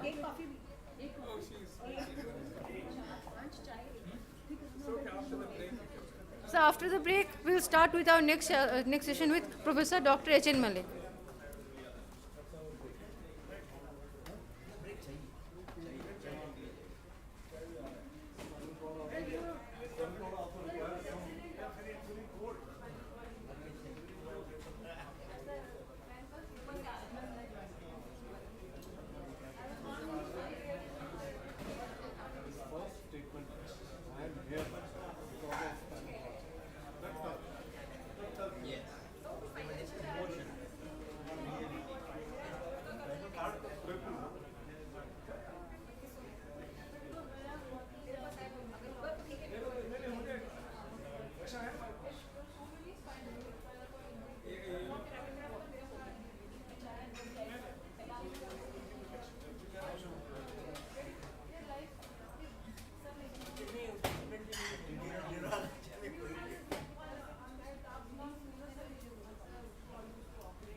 API visiting team also. Just I know the content of your talk. NMC visiting team. Just Dr. Malik, Deepak, I am available. Sir मुझे तो दिल्ली में जो भी हो मुझे बुला लिया करो. बिल्कुल. सर मैं त्रिवेंद्रम से मेरा यही एक मौका आता है घर पे मिलने. तो घर वाले को मिल गए. जितना नहीं तो घर वाले मुझे मैंने जितना ग्रांट है हम कितना बचाया बता देना. कितना जब बचा होगा पैसा आने के लिए बताया ना चिट्ठी भेज देंगे. हाँ यार. अरे तो क्या करना है? अभी परमिशन मिलने लगा. अरे ये लेक्चर देना है ना. It's too cold here. I just requested this to the Bararas. So we should be able to finish on time. Sir आ रही चाय आ रहा है. See, I वॉशरूम ऊपर जाके नीचे में नहीं. Right and right. am. वहाँ से ऊपर से नीचे से भी आपको ऊपर जाना है।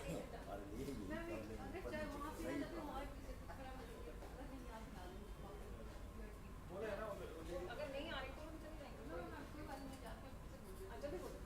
रहेंगे तो चाहिए पहले नहीं, आप वो एसी के नीचे बैठो। Yeah, it's very cool. Sir, actually it is very nice. It's a full bouquet. इससे आपका energy है, सबका energy है।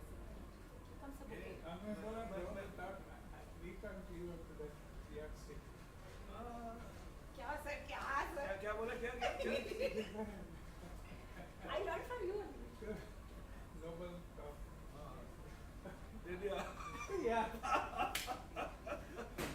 Sir, देने से क्या होता है? Yeah. हमारे कंट्री में बहुत दुख होता है सर जब हमारे लोगों को नहीं मिलता है। But I think this times are changed. You know, Maybe 10, 20 problem- years. no, it's problem not is my only my you should work only on one thing in your life. You can't do too many things. I came to know research after my MD. पता ही नहीं है किताब कैसे लिखा जाता है. How did the information comes from? Allow, thank you. Some energy. Please remove this also. हाँ वो ने भी ले जाना। भैया ये क्लीन कर देना थोड़ी सी नाक से उठा दो।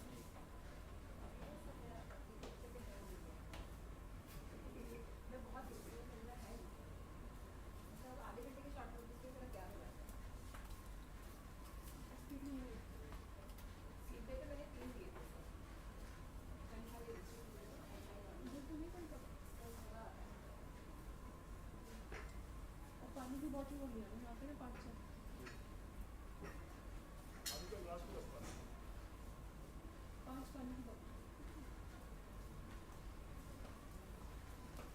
बस नहीं हुआ. तो वो कनेक्ट कर देगा, स्क्रीन पे आ गया है। वो लाइट हुआ, स्क्रीन पे खोल दिया। My life was like, you remember 1999 you and NCDS, 1 week you started the neuroscience first course. Yeah. I was there. That is how I got. That's fascinating. So 99 में ना 1 हफ्ता इन्होंने किया था, 1 हफ्ता शोना ने किया था NCDS. That I had done. और सब कुछ सब याद था उससे. Because I have a tendency of migraine. तो मॉर्निंग में उठने आई तो वासुदेव लेके थोड़ी देर में आई तो फिर मैं भी लड़की मारेंगे इसमें That's it. No, I would have just said very good afternoon to you. That means And if somebody comes late, said very good afternoon. afternoon. Then I understood कि हाँ मेरा हो गया schedule afternoon. But I've been always kind. I never. हाँ sir, I do it. We want a second sound. Tokyo में हम train पकड़ते थे. 5 सेकंड है दरवाजा बंद हो जाएगा. 2-3 दूसरा. You have really appreciate the enthusiasm. तो मुझे पता नहीं कि बच्चों में मजा आता है. Just do them in kind of a group, say 20 per person. So we can spend. See, Every there's no generation is different. Every generation is receptive and they want such things. Form other things we can read. We don't want. Information is there. It is only how you can read it.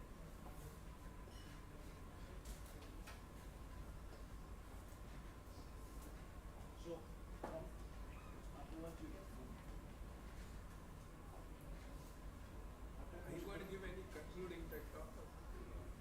You only last, you will do everything. What is the most seasoned person with us in our community? Yes. See, I Sir, got, आपका मालूम है? I got, Sir, you I remember? got prepared for giving a talk without slides. I really like something. Sir, you recall in one of the APCON meeting when you had to impress the DST person. You started from one department to 45 department. You just counted like anything. That is the art. We do this, we do that, शुरू हो गया था ना. बंद कर दिया था. You are editorial comments.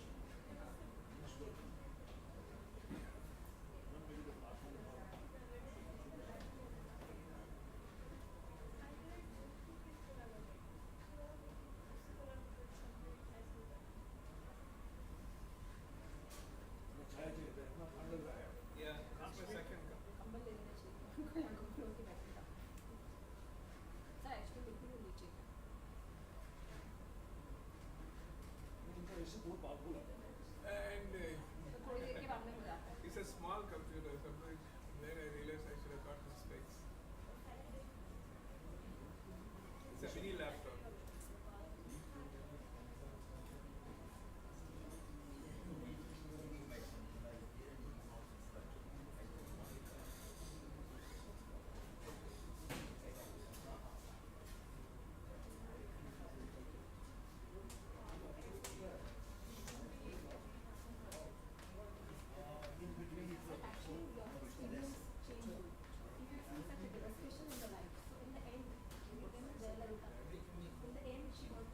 बस चाय आ गया ठंडा हो जाएगा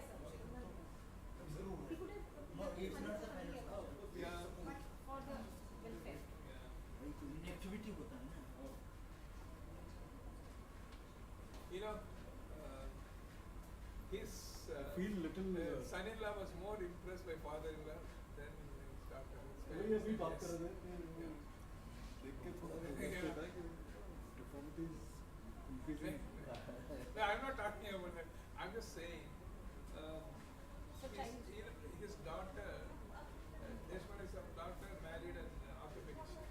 आपको मालूम है?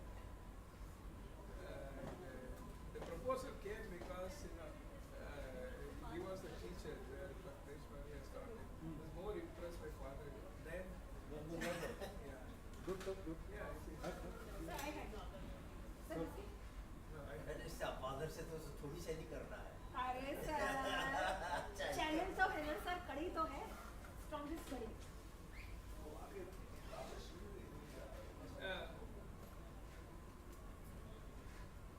dowry system is disappeared. Kerala they give too much. Kerala is in a circumvent way. Kamlesh बच्चों को बुलाओ because we have to finish at 1 o'clock. You remember sir, Dukka Babu? बाहर He चाय had, पीते हो बुलाओ खिलाओ. I mean, he has two daughters. When they got married, I mean, they were looking like goddesses, you know, loaded with gold. On the face value, no dowry. But all throughout life, you know, he was saving for gold and gold and gold. Indian marriage system, you overspend and regret the end of your life. People mostly borrow money and spend in marriages, mostly the lower income group.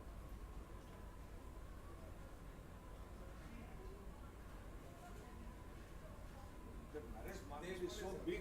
We had a Bhimaratha Shanti. Actually, Kerala में तो gold is I gold. wanted to have because I went to Tirupati. I just prayed. I gave my ear to him. Okay. And then I said, thank God, gave me everything and what else I want. Isn't it? Yeah.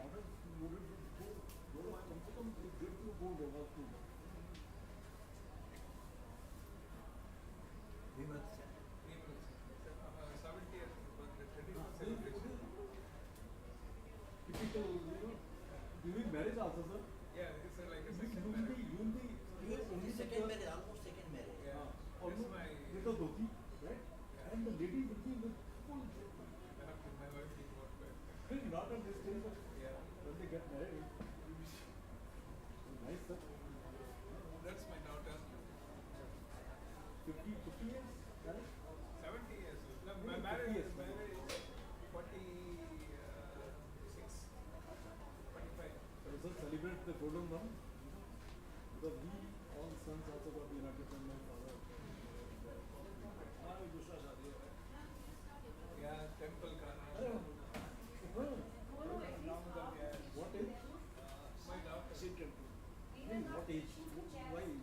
No, that was new temple that Lord has to establish. Acha. It's a big ceremony. She had a traditional 70th birthday. Oh, really?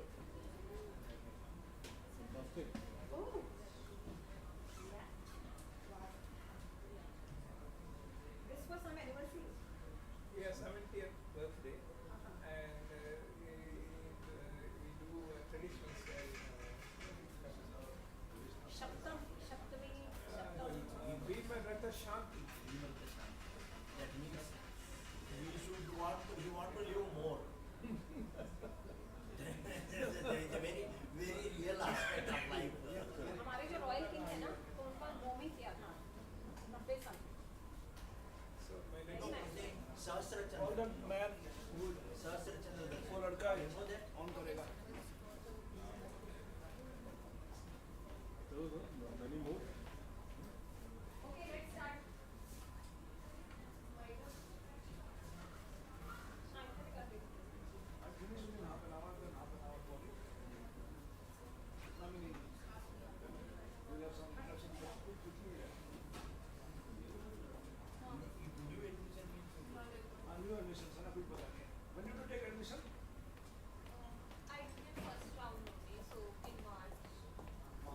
every month on the nerve.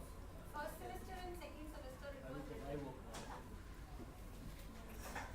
So, shall we start? Yes, sir. So please come on stage and just we in progress with the session.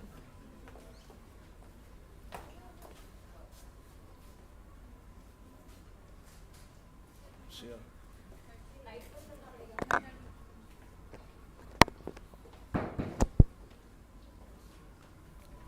Welcome back. We have one more lecture after me.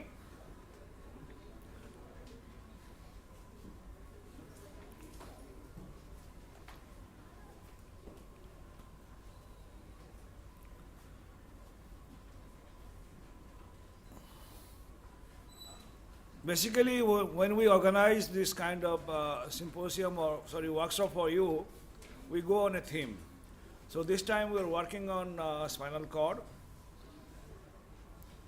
Dr. Raju has spent all his life on the spinal cord, that is on ALS. He will be speaking about that. I don't know whether you know about the cross section of a spinal cord, the dorsal horn, the ventral horn, the intermediate horn. Ventral horn is motor. So he was working on alpha motor neuron. And now today we are talking about dorsal horn, where the sensory pathways are going up, crossing and going up.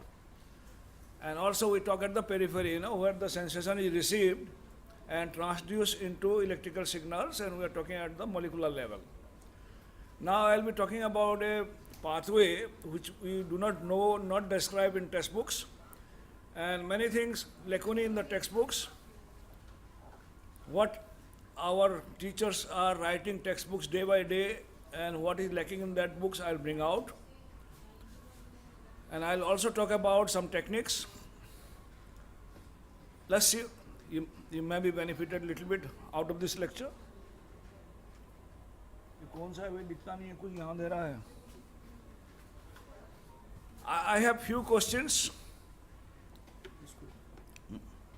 ये ठीक है अभी देख लिया मैंने. हाँ ये वाला. हाँ हाँ. Which are the sites for recording core body temperature? Where from? One is armpit, axillary. Any other?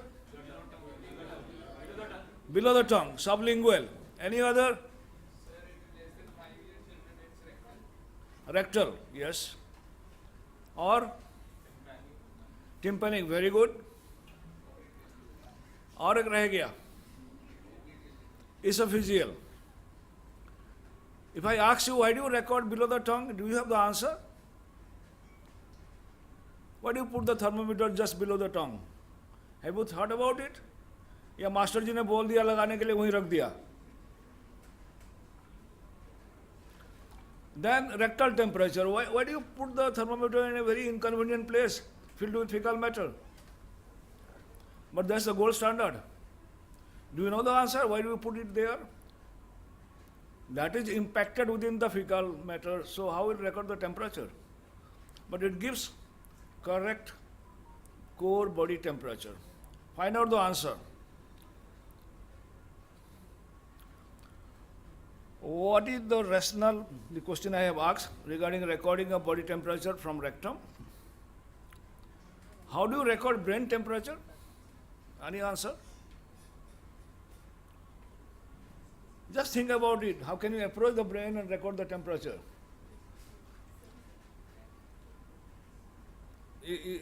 Dr. Kamlesh is hinting you. You can insert thermocouple wires to the brain. There are techniques to insert brain to a particular area, and you can record in anesthetized as well as in freely moving animal. What is the key brain area that regulates body temperature? Hypothalamus, very good. I want to listen to this answer. I'll come back to this. Anybody wants to rectify this answer? Hypothalamus? Want to correct it? The key brain area regulating body temperature. सोचो, you have a chance to change. नहीं है ना? नहीं होगा. What is a thermosensitive neuron? I'll try to answer all these questions during my course of lecture. Name the spinothalamic tract carrying cutaneous thermosensation. नाम बताओ, अभी बताए थे.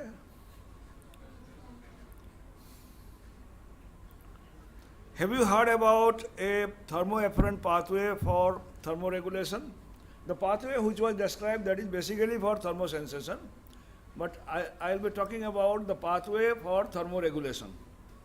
Briefly, yeah. These are the favorite textbooks. कौन सा किताब पढ़ते हो? एक ही जन, जी.के. पाल, आर.एल. विज्ञानी, शिवलिंगम, हिंदू पुराना. Open all these books.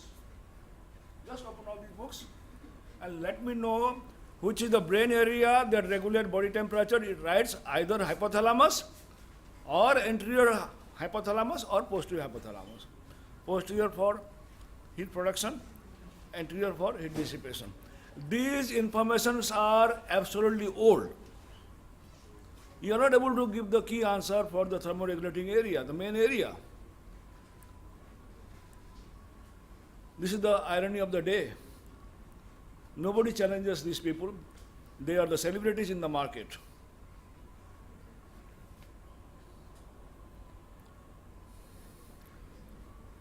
You say hypothalamus. Hypothalamus has many nuclei, many nuclei.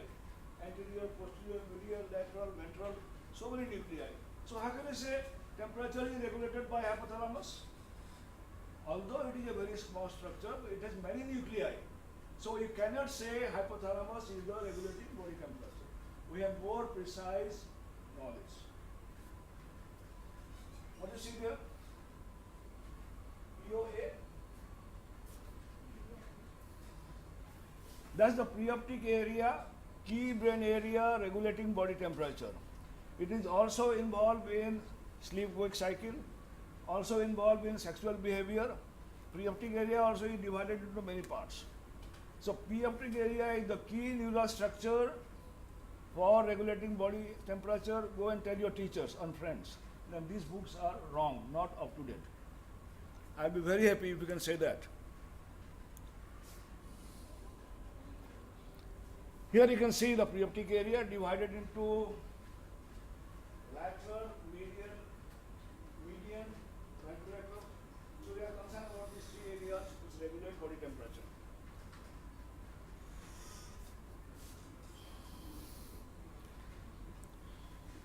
I asked a question, what is thermosensitive neurons?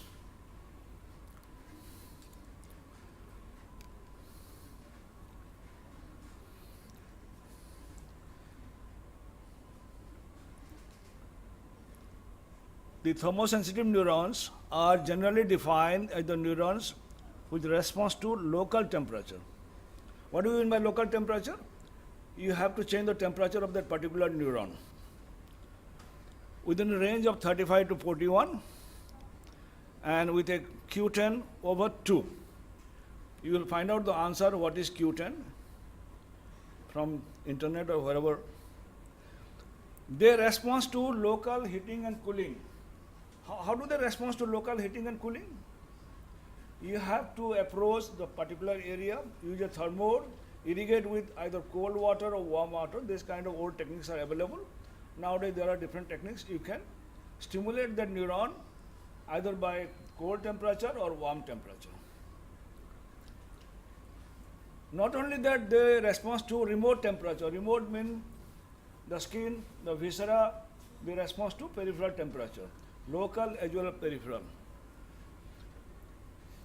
Initiate thermoregulatory responses. When they are stimulated by cold or heat, they will initiate appropriate thermoregulatory responses. So can you give one answer? What is the response to cold? Physiological response to cold? Heat? एक sweating है. For heat, we sweat. Vasodilatation. For cold, vasoconstriction, shivering.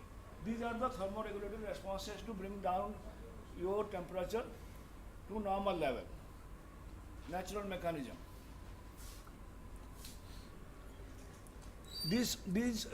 They function in network. There is not only one area, there are many brain areas, but The preoptic area is the key area, and they function in a network. And we have separate signal network for cold and warm. Let's talk about preoptic area. It gets both neural and humoral input. We have neural inputs from the periphery and humoral. Blood also carry temperature. So the local blood will be irrigating that particular area and changing the temperature of the neurons. Then the effector response, I have told you. Wide range of autonomic and behavioral responses, and it receives heat and peripheral thermal input integrated at the level that is extra preoptic area thermosensitive neurons. There are thermosensitive neurons besides POA. अरे इसको इस mode में क्यों लगा दिया, इसलिए नहीं दिख रहा है मुझे. It's very difficult to Very difficult to see. It should be in PowerPoint. Can you call that fellow? We are old people. It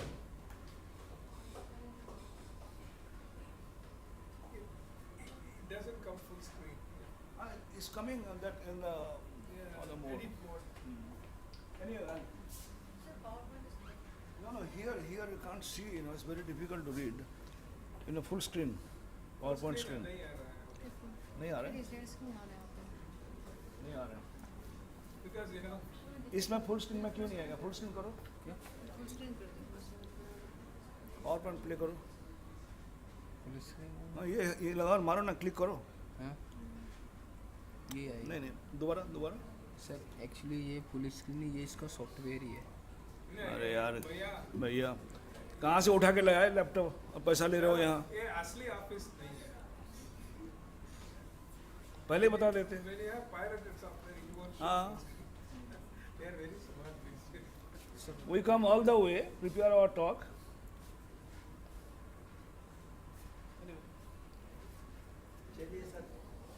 That's Neurons whose activity is affected by local brain temperature are abundantly localized in POA.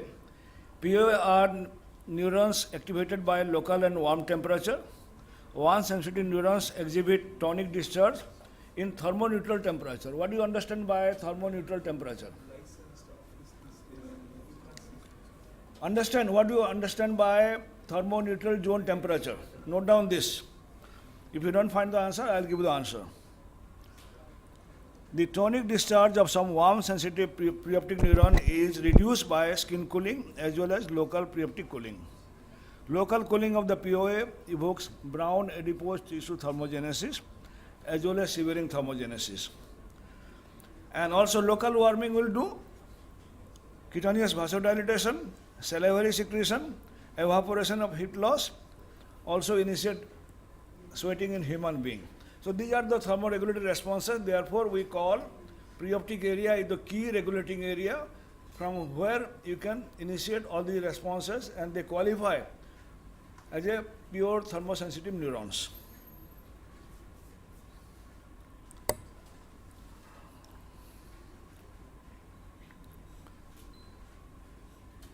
This I have finished. Which are the techniques for investigation? I have told you local heating and cooling. You can destroy the particular neuron preoptic area either by electrolytic lesion or neurotoxic lesion and see what happens to body temperature. If I destroy preoptic area, what will happen to body temperature? Your curiosity. It will increase or decrease. Destruction of preoptic area will lead to increase in body temperature, hyperthermia. Chemical stimulation by neurotransmitters, glutamate or inhibitory. You can record single unit activity from the brain itself in vivo, that is vivo in awake animal.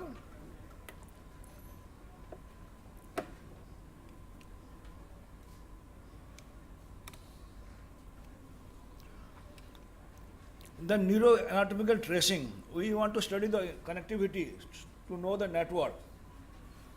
And another is CFOS activation, you can mark, this is a neuronal marker of neuronal activity, and immunohistochemistry for many things. for the neurotransmitters, the antibodies, neuropeptides. Can you identify this instrument? What is this instrument? Does your college have this instrument? नहीं है. Go and tell them to buy one. Do the rats do some bar exercise here, or it is for some use? You can fix the animal rat. This is known as a stereotaxic apparatus. You can fix the animal, fix the brain, anesthetize, open the skull, and you can insert electrodes, thermode, anything you like with a coordinate. And what are these sections? These are the brain coordinates. There are atlas available. From there you will find the coordinates, a 3D approach, and you can go there and fix the electrode, thermode, or thermocouple, whatever you want. Dr. Malik, they have pointers. Pointers, you can use the pointers.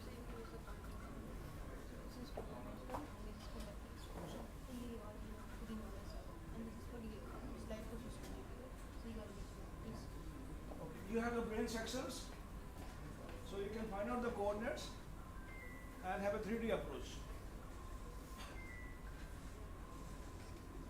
This is how we record action potential. This is an example of extracellular recording. This is a neuron. You can record from inside also.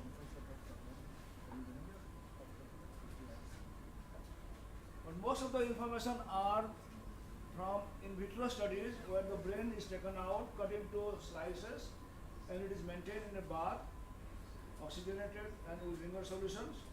And under a microscope, you can insert an electrode and can record the neuronal activities. This gives an example of some neuronal activity from brain slice from PMT area. What do you see? These are the discharges. Temperature insensitive neuron and warm sensitive neuron. What do you find? What is the difference between? If you expose the neuron to 32 degree, you find increase in the firing. 36, more intense firing. 39, more. So these neurons are sensitive to warm, and we call it warm sensitive neurons. That you can do by a brain slice experiment. You can inject to particular area, neurotransmitter, drugs, whatever you want.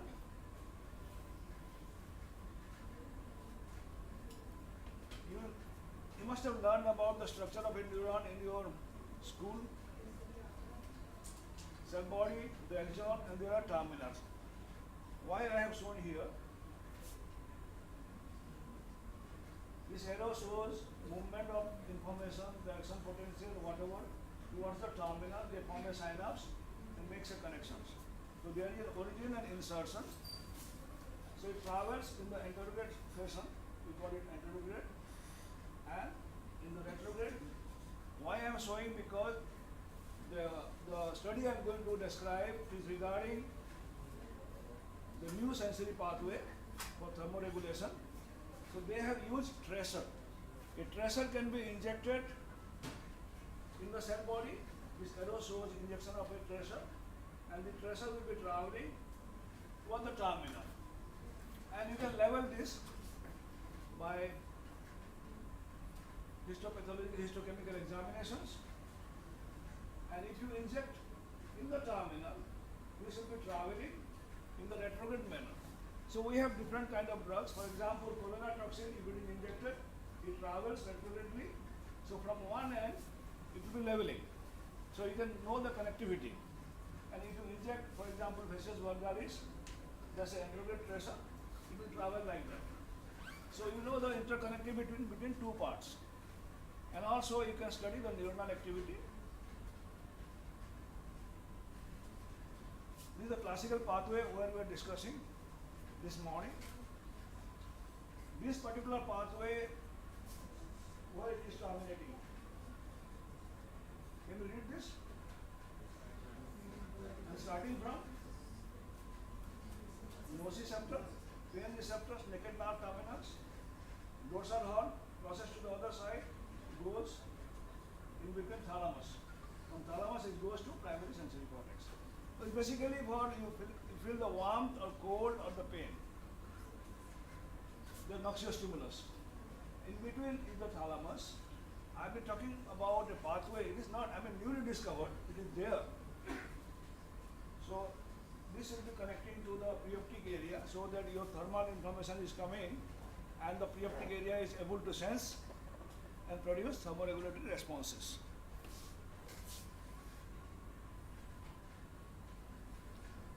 What is the question they are asking? Signal from skin thermoreceptors are transmitted through a direct projection from the dorsal horn, what I have shown you now, to the thalamus and then relay to the primary sensory cortex. This we know. But the question is, although it is responsible for perception and discrimination of cutaneous temperature, it is unknown whether this pathway contributes to homeostatic responses against changes in environmental temperature. Does it produce thermoregulatory changes? We do not know. So how thermosensory signals to the POA, to the collaterals from the thalamus, relay neurons are, to the thalamus are relayed. This is the question they will be working on. So the measure of the aim of the study, this is study by Nakamura and Morrison, published in Nature Neuroscience in 2008. This information has not come to the textbook yet. So you know the delay. The research finding, it takes long time to come to your textbooks. It has come to some advanced textbooks, but not to your Guyton or Akagen or Civil information not come. It will take many more years. If they know about this information, if they are not copying from another book and writing, if they are really keeping touch with the advances of science, they are definitely right. So this is an irony. So identification of neuronal populations that provide cutaneous thermal signals directly to the POA, functional role of this candidate neuronal population, metabolic and cardiovascular responses, involvement of the spinothalamic cortico-somatosensory pathway in thermoregulatory autonomic responses. So how did they find out?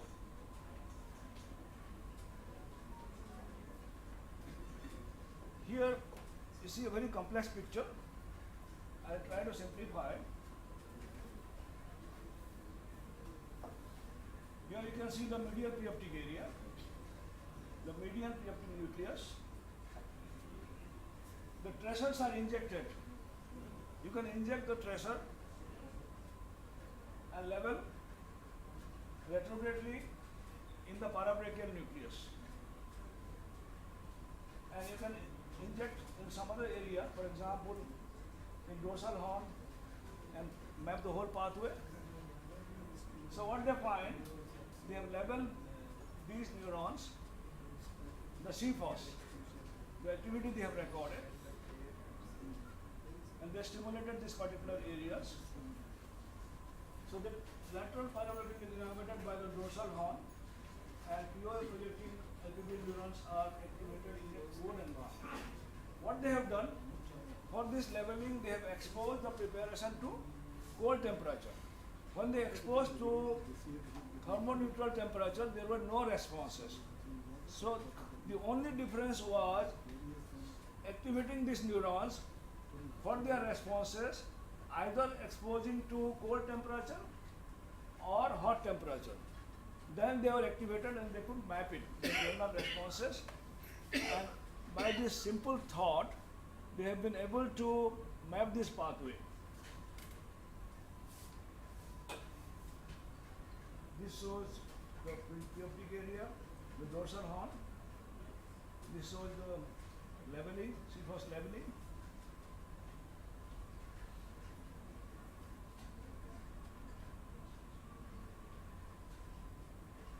Two other parameters are recorded, the neuronal activity during this exposure and also the sympathetic nerve activity.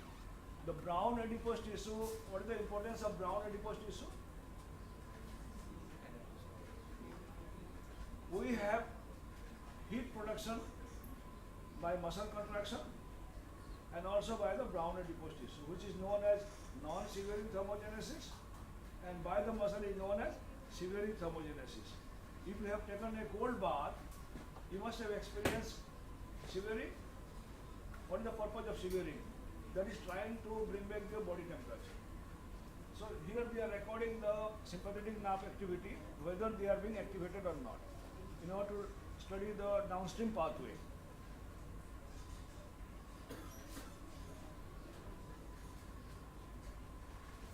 So what they have done in this comprehensive picture, figure A conceptual scheme of the thermoregulatory system. What you can see, the preoptic area is the center, and they are receiving information from the skin, brain temperature, spinal cord temperature, visceral temperature, and these afferent inputs are coming to the preoptic area. The preoptic area thermosensitive neurons, they can integrate this information. Integration means they can take a decision. With cortical neurons, they take decisions to execute a function. Similarly, the thermosensitive neurons in the preoptic area, they can decide whether it will be a cold responses or warm sensitive responses, depending on the input. If it is cold input, there will be heat production. If it is warm input, there will be heat dissipation mechanism. And the mechanism is downstream. Downstream from preoptic area to the midbrain, then to the spinal cord and ground adipose tissue. Dr. Malik, you be there because you are on live also. Because in that mic. Okay अब तो कहानी खत्म होने वाला है. So this is a complex picture, but they have described the pathways to the preoptic area, the afferent pathway and downstream pathway, very, very well described. So for understanding, you can see what are the effectors organ, and they are helping to bring down or bring up your body temperature for cold and warm.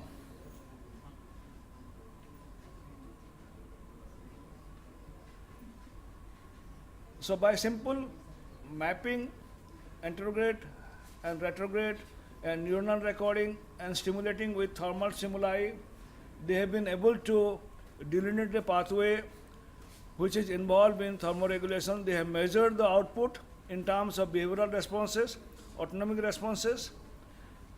They have mapped the pathway. They have recorded the neuronal responses, both action potential as also C-force activities. And now they have sum up from these findings.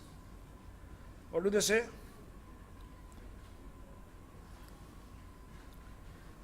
Lateral parabrachial neurons play a pivotal role. It's very difficult to read from here.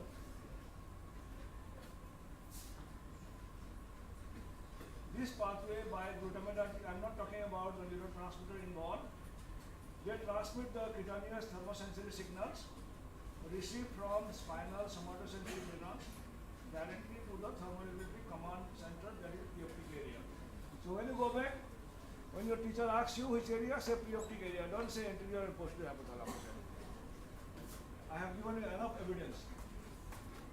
This feedback pathway mediates not only sympathetic and shivering thermogenic responses, but also metabolic and cardiac responses to skin cooling.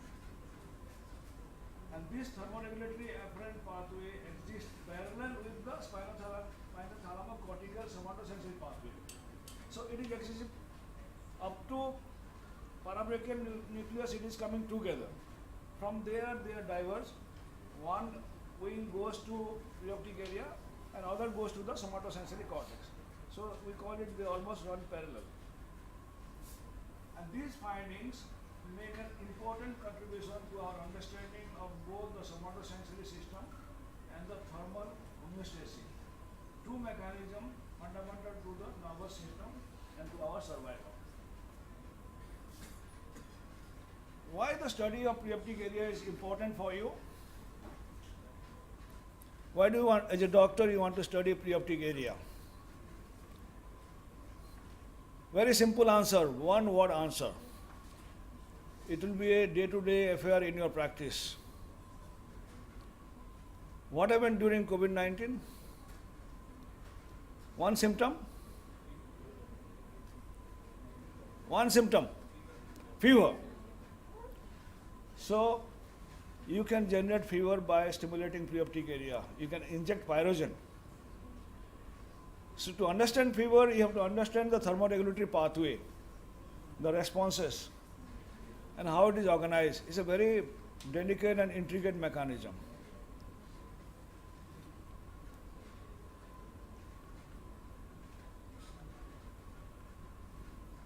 So that ends my lecture. If you have any questions, I'll be happy to answer.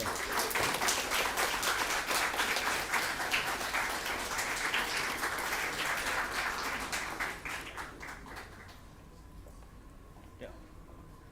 Any questions?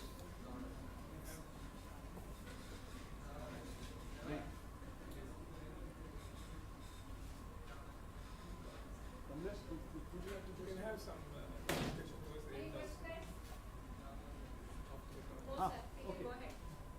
Yeah, next one.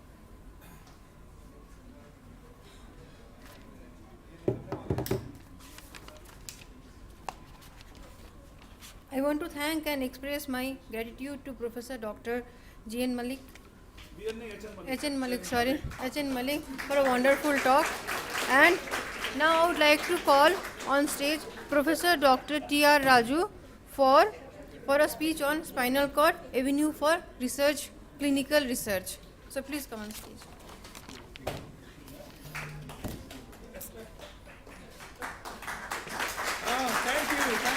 Thank you.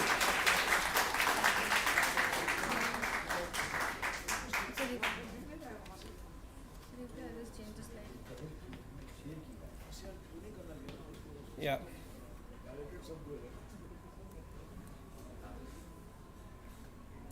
Say all right.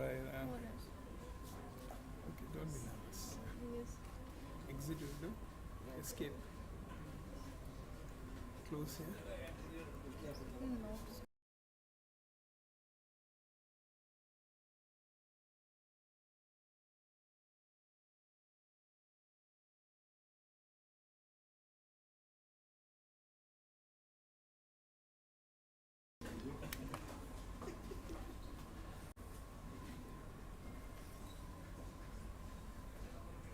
So my welcome address first when I said good morning. Now I'm going to say good afternoon. Good afternoon. So we are trying to get it fixed. Somehow whenever I come to the stage, the projector doesn't like me much. So we Dr. Raju phobic projector.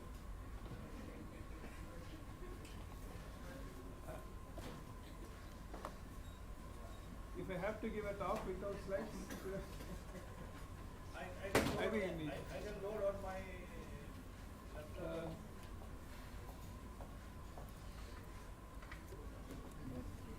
You need technical help. Yes, I just called him. No, I just.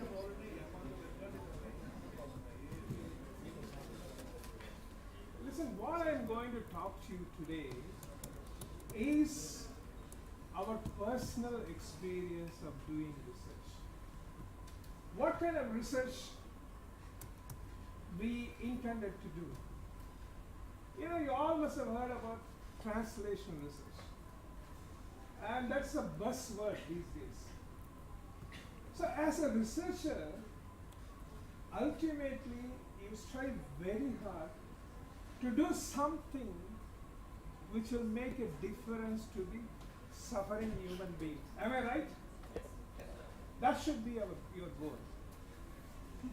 And when you want to do this kind of translational research, you are transforming basic science knowledge to apply to a human disease. It is indeed a tall order, but one would like to do it. In science, you have to be ambitious. There is no apology for being ambitious. You take up a big problem. Look, this is a disease. which doesn't have any cure? Can I do something which can यार, contribute new कैसा knowledge laptop है? to the understanding of this disease? That's the way we should go. So you talk about neurological diseases. Many of them do not have any cure. Some diseases you can manage ये हटा रहा हूँ। symptomatically. हटा रहा हूँ मैं We have all got the new diagnostics tools. HDMI हटा रहा हूँ MRI, PET scan, CT scan, molecular imaging, but still, what do you tell a patient? Nothing. So in Parkinson's disease, you may try with different drug combination and give a good quality of life for a few years, 5 to 7 years. इसको बंद करना है, Alzheimer's disease, no problem. ये खत्म हो गया, No problem, this is no cure. And 99% of the clinical trials on Alzheimer's disease have failed.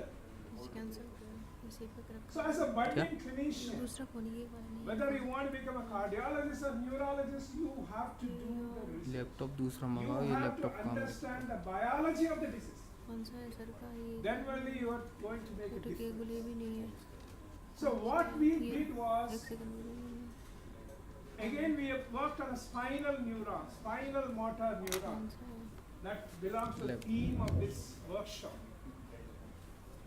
So we were really, looking at some patients with a disease called amyotrophic lateral sclerosis, ALS.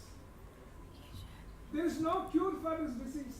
इसकी भी सब You can't even treat the symptoms like what you can नहीं in मेरा ज़रा Parkinson's खोलना ही है, disease. शायद इनका यंग मलिक, This ये disease वाला नहीं, ये बंद progresses करो, ये नहीं है, relentlessly. In 4 to 6 years, the patients die. They come with muscle weakness, fasciculation, twitching of the muscle, यार ये बंद करो, ये वाला भी नहीं है, difficulty in swallowing. I wish I could catch the attention of the अरे guy यार, with the blue laptop कौन सा है? blue shirt. मेरे को बहुत तंग कर रहा है Sorry, एक तो उनकी am I PPT boring? Yeah, he must be having better attraction.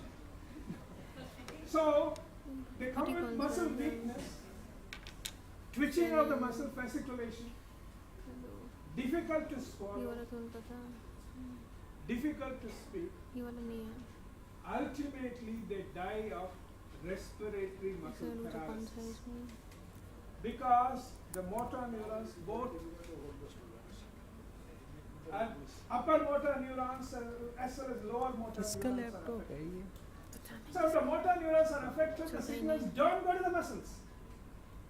The muscles हाँ atrophy. उनका दो पेंडेक्स चला देते, कौन And सा if है, respiratory muscles are gone, what will happen? कौन सा है, तो ये भी Respiratory नहीं muscle है, paralysis in the patient. ये वाला नहीं है, कौन सा And कौन so सा है? many people, great sportsmen were affected, ये great generals were affected, great musicians were affected. Still we do not have any cure. PPT कौन सा PPT sir APCON 2022.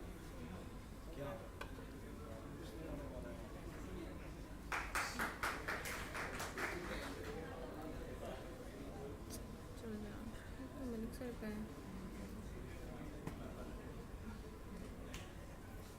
So we thought that we will do something about this. ये वाला नहीं है इसका, And I am from an institution called National Institute of Mental Health Neuroscience. We see more than 100 patients with ALS, amyotrophic lateral sclerosis, where the motor neurons are primarily affected. And how do you go about doing a research on this? So you need a cellular model. Enable, You need an animal model. बंद करो, Then you want to translate your research to a human disease. So there must be a human component in your overall schema of research. connect, So we used to start with chick embryonic spinal cord neurons. back करो, We cultured them, we can grow them in vitro. Connect करना Then we graduated into Connect rat, नहीं हो रहा। newborn rat spinal cord neurons. Then we went to neuronal online cell connect line. नहीं हो रहा where you get abundant supply of motor neurons. These are immortalized neurons. Then you can ask me, hey guy, you talk big things.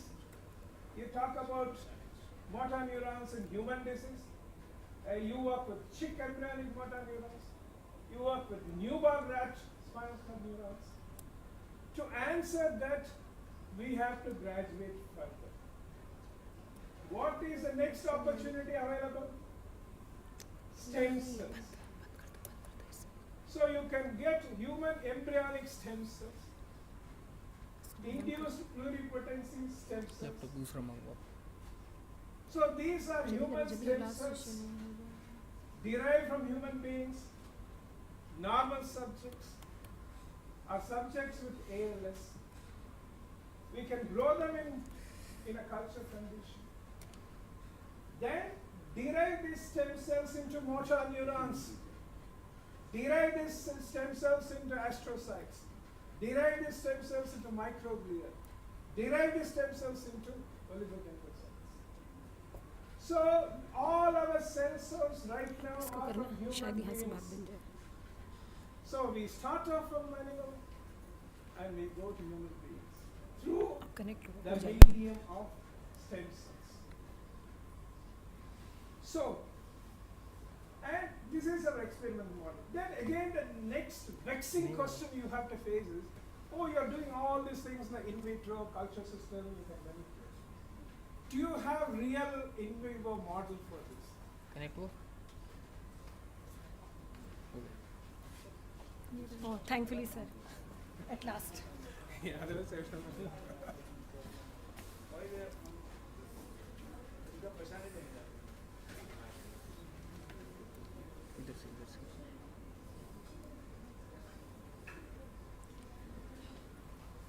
So as I told you before, translational research, which I was explaining to you, is a buzz term in medical research.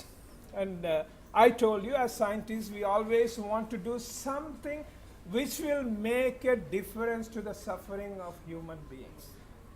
That should be our goal. So, I told you that how we went about doing it, using a simple culture model for motor neurons. That is from chick embryo, newborn rat, and stem cells derived from human subjects. And also we have an in vivo model. Ultimately, what you discover in vitro, you have to prove in an in vivo animal model. We used rats as in vivo animal model. So I told you about the crippling nature, and I won't move from here. Crippling nature of ALS, amyotrophic lateral sclerosis. It's a devastating disease, crippling disease, debilitating disease. It's a relentless disease. It has no cure. It affects both upper and spinal motor neurons, and we focused on spinal motor neurons. So, our challenge has been to unravel the pathology of this disease. Hopefully, we can develop a diagnostic biomarker, and hopefully, this would give us, our research would give an opportunity for therapeutical intervention. So our action plan, that we had cell models, animal model, and also we started with a hypothesis that the cerebrospinal fluid, which is bathing all these neurons, may have a toxic factor, which makes these motor neurons to undergo degeneration. So we got CSF, we collaborated with neurologists, we got CSF from ALS patients and CSF from non-ALS control. So when you work on motor neuron, this is the most complex neuron God has ever created. Because it is in the central nervous system, it's also in the peripheral nervous system. You know, the motor neuron has got so many dendrites. The kind of synaptic inputs, can you imagine how many it gets? More than 10,000 inputs a single alpha motor neuron receives. And all this information coming from cortical motor neurons, subcortical motor neurons, and so many interneurons which are present in the spinal cord. And it interacts with non-neuronal cells, astrocytes, microglia, oligodendrocytes. So then once when it comes out of the central nervous system, it interacts with Schwann cells before it forms connectivity with the muscles. It's a hugely complex cell, God's ultimate creation as far as I am concerned. But because of its complexity, it's very vulnerable also. That also you should remember. So what we did, we thought that our hypothesis was that the cerebrospinal fluid, CSF, from ALS patients, they have a toxic factor. See, you start your research with a hypothesis. Sometimes hypothesis may succeed, sometimes it may fail. You cannot start any research without a hypothesis. So what we did was, we grew motor neurons. These are from newborn rat spinal cord. And I exposed them to non-ALS CSF and ALS CSF. So when you grow them in non-ALS CSF, it's not working. That's on the left panel.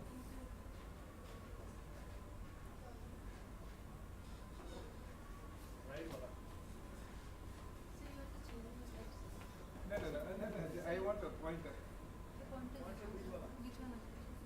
Below the white. No, my slides are not. No, sir, it's not. You are just something that this has changed. Yeah, I want change. Yes. And so pointer you have to off on. You have to press this one. Green one. This one, green one. This one.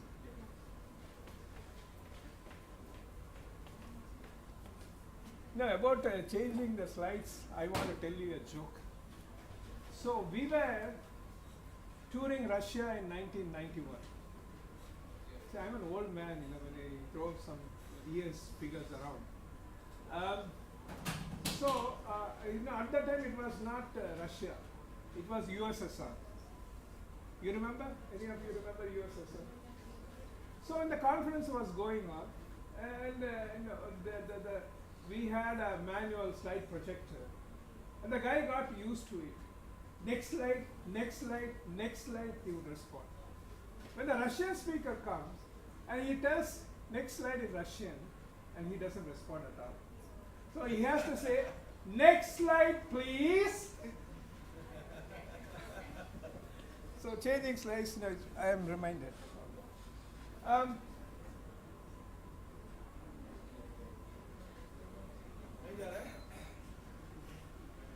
This is the one.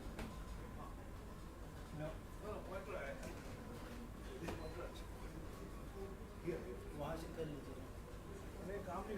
काम नहीं कर रहा. Okay.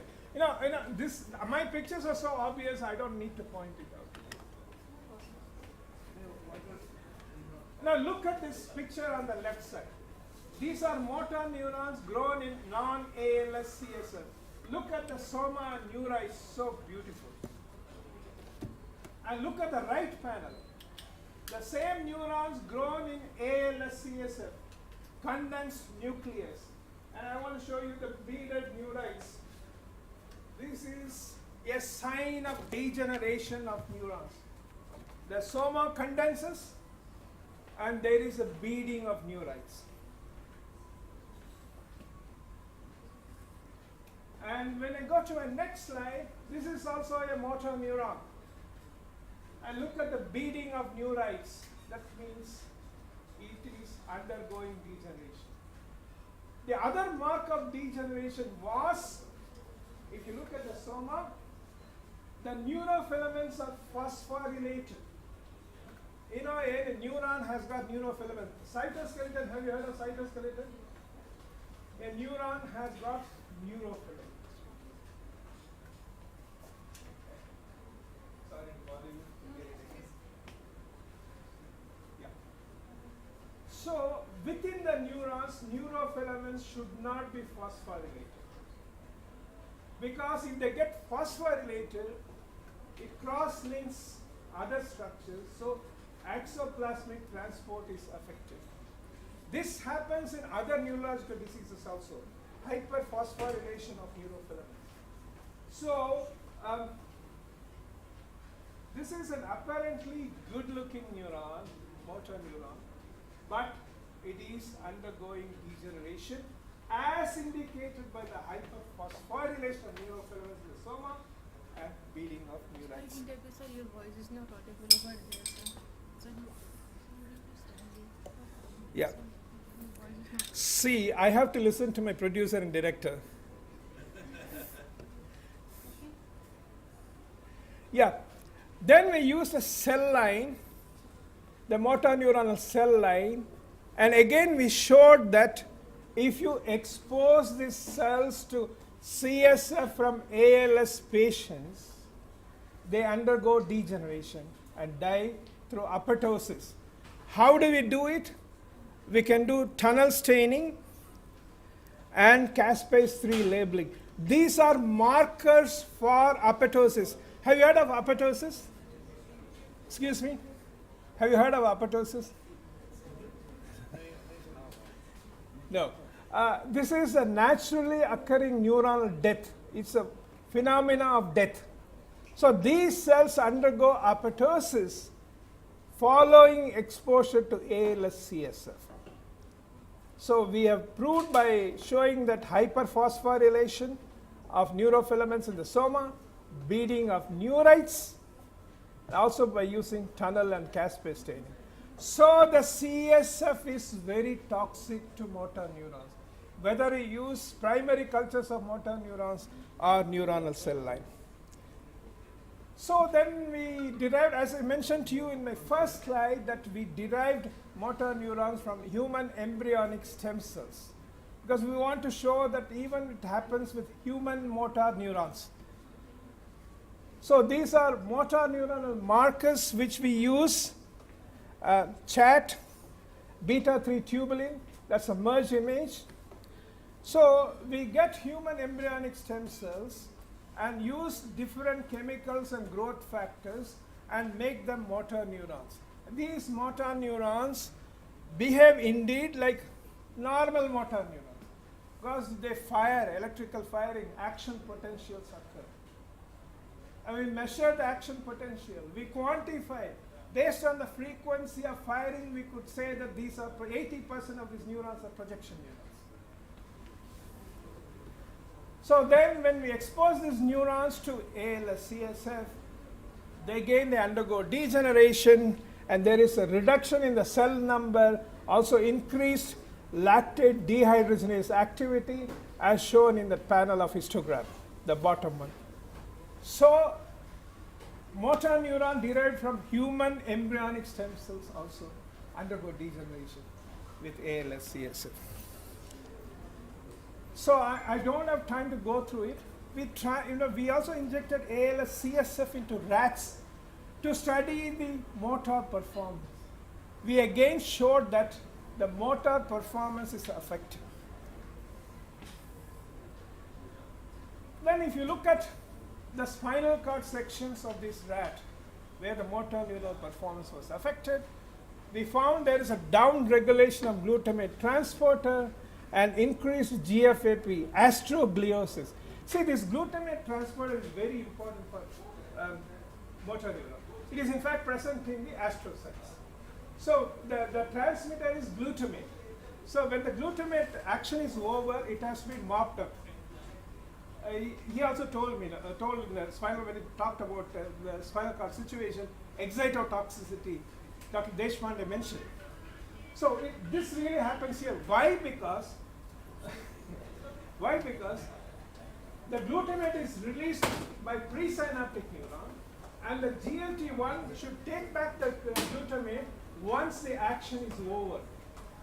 Because of the down-regulation of GLT-1, there is lot of glutamate hanging around in the synaptic pool, and they keep on driving the motor neurons, spinal motor neuron. So the poor motor neuron gives up. So this is excitotoxicity caused by down-regulation of GLT-1. So it's not only the neurons are affected, neurons undergo apoptosis, neurons undergo so many changes, and the GLT-1 release is reduced.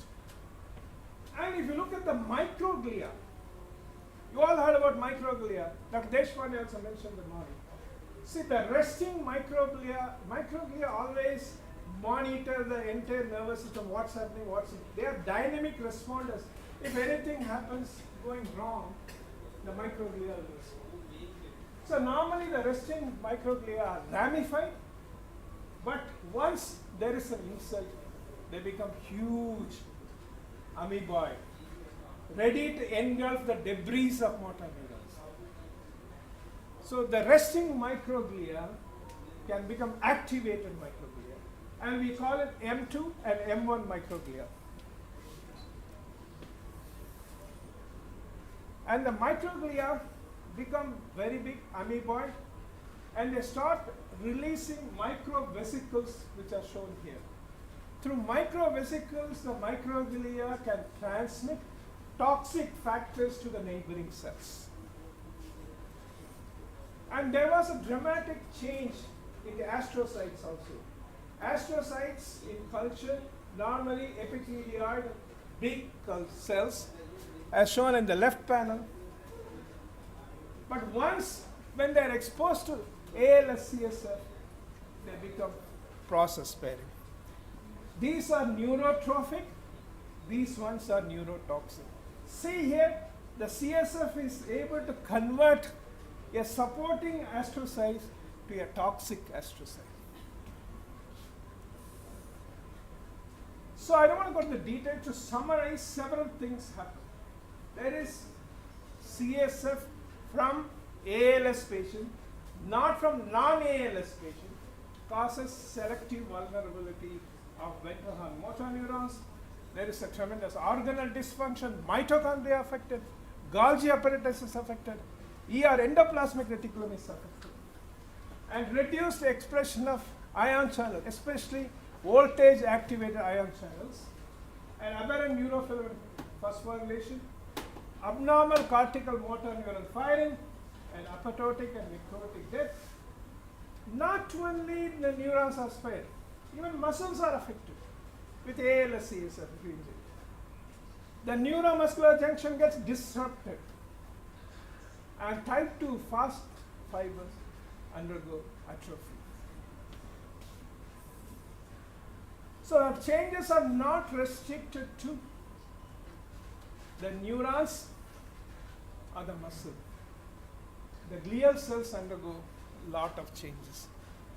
As I mentioned to you before, there is a morphological transformation of microglia and astrocytes, and there is a decreased glutamate transporters and enhanced oxidative stress parameters. Oxidative stress also is very bad for neuronal survival. Increased glutamate release, elevated pro-inflammatory molecules, PGE2, COX2, IL-6, TNF-alpha, decreased anti-inflammatory molecules, and reduced trophic factors, VEGF, GDNF.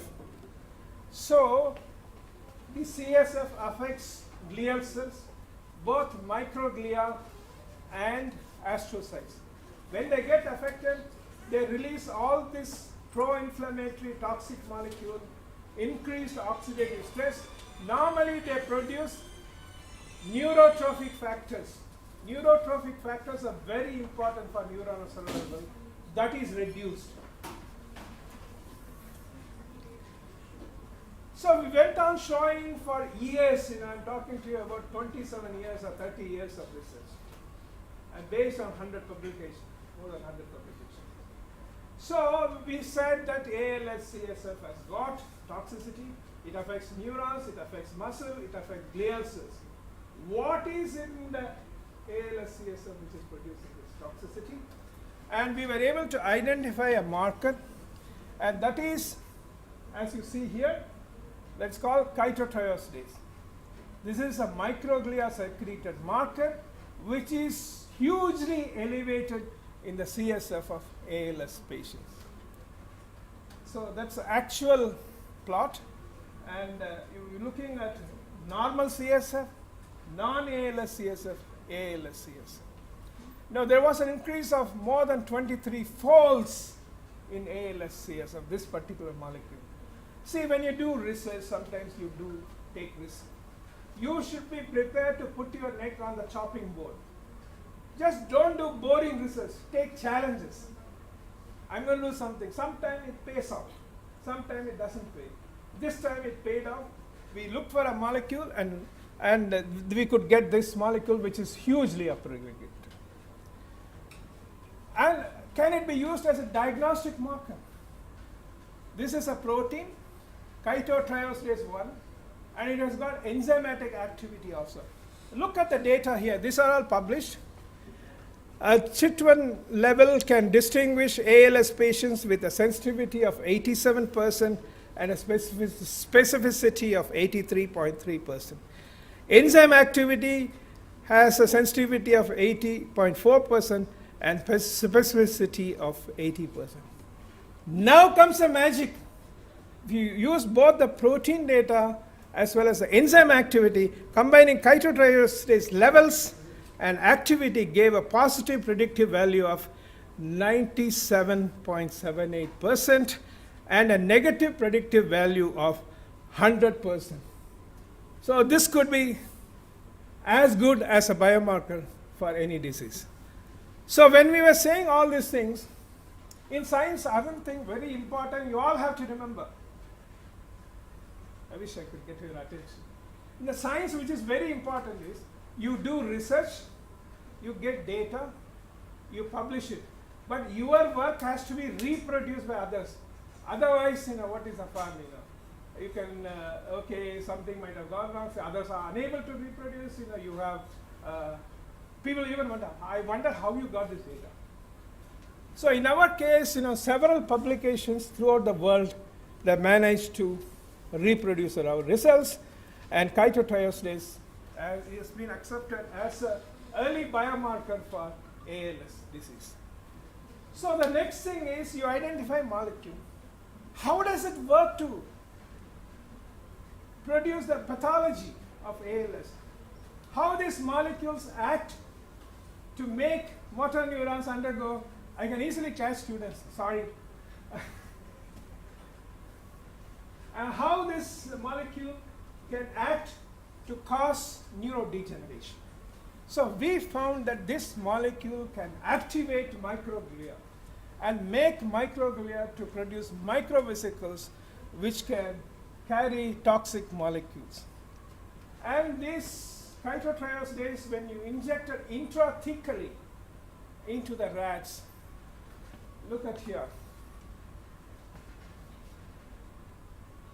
This is normal control, and this is with chitotriosidase. Again, it's not, unfortunately, it's not working. It doesn't. Kaput. So in the top panel, if you see normal control, chat positive. This is also normal. Oh, it's. No, I can get. No, I don't. I want to get this back. This is real challenge. So what we found that this molecule which we have identified causes changes in microglia, and microglia starts producing toxic factors, and it can also activate astrocytes to produce toxic factors also. So it recruits astrocytes to participate in the game of killing motor neurons.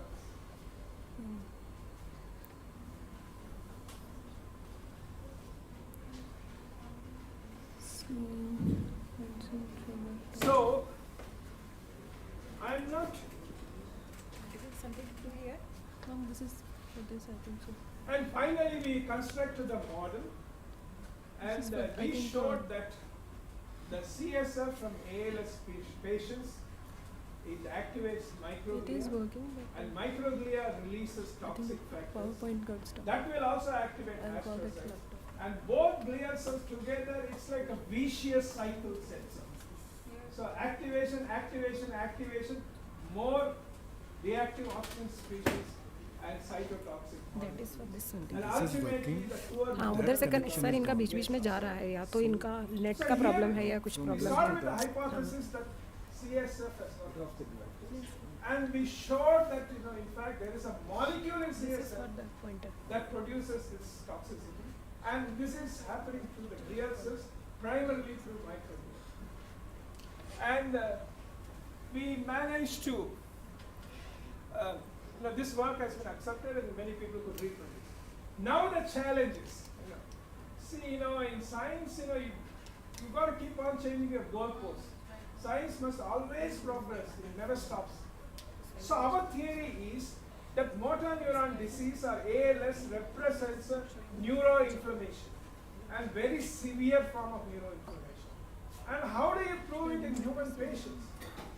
And we have embarked on a program which has been funded by Indian Council of Medical Research to do PET scan, and we have inflammatory markers whether these patients with ALS have got a lot of neuroinflammation.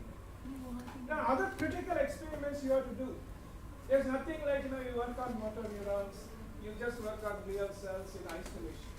You have to create an artificial human spinal cord. That's the ultimate goal. This is called organoid cultures.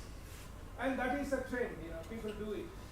Organoid cultures, so we have iPSC cells that is derived from the human skin, from the patients, our blood cells, transform them into motor neurons, transform them into astroglia, oligodendrocytes, microglia, and you create a human spinal cord. Yeah. This is actually loose, that is why it is self-formed. Okay. Just going back, I just want to show you the normal control. There's no problem. You can see the motor neurons beautifully, and this is astrocytes.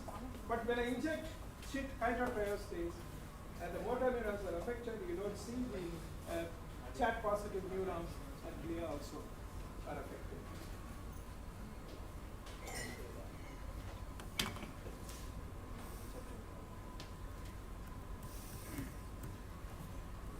And I also talked to you about the vicious cycle. Yeah.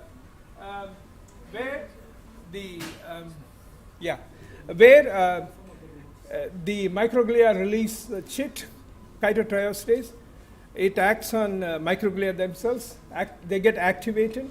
They release the cytotoxic substance, and which further activates astrocytes and then microglia. Then also the vicious cycle is established, and so there is an abundant increase in cytotoxic molecules, and the poor motor neuron ultimately gives up. No longer it can survive. So this is a neuroinflammatory disease. I told you we want to demonstrate it in the human beings through PET scan, that in fact neuroinflammation, microglial activation which kills the motor neurons. So we have specific marker probes and are developed for that. We are continuing. And also, I told you the idea of creating human spinal cord outside. You can create heart also outside with organoid cultures. And you can ask interesting questions and probe. That's how the science is progressing. Guys, right from day one, get interested in science. That's the way to go. It's very interesting. Dr. Deshpande also told about the Second World War. So many people died of infection. One of the Nobel laureates who discovered the use of penicillin, Harvey, is an Australian pathologist. So in his biography, the author asked the question, so when you discovered penicillin, you must be thinking of all the suffering millions with wounds, dying, and the infection continuing. His answer was, no. We were driven by our scientific pursuit and scientific curiosity. Curing the suffering millions was a spin-off from our scientific pursuit. So treat medicine as a science, try to have a research culture, and start addressing important problems, important disease, and you can collaborate with basic scientists and develop some very good programs. I'm sure you will get funded. And my take-home message is, overall it has been a satisfying and stimulating scientific pursuit. The joy and jubilation of seeing your work carried out with your colleagues over decades apply to unlock the secrets of some terrible diseases. The joy is ultimately limitless. Thank you so much.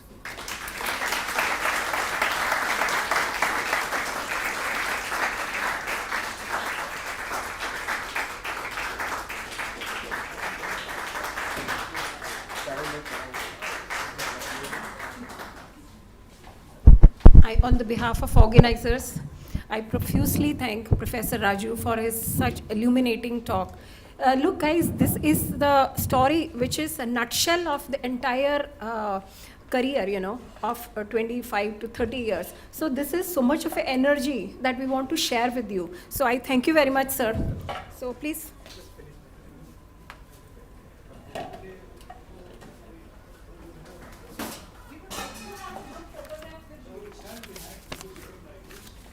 I want to thank and express my gratitude to Professor Dr. T.R. Raju. Now, I will wait for a while. Our respected Professor Dean Sir, Professor Dr. Asim Das will come to felicitate the speakers.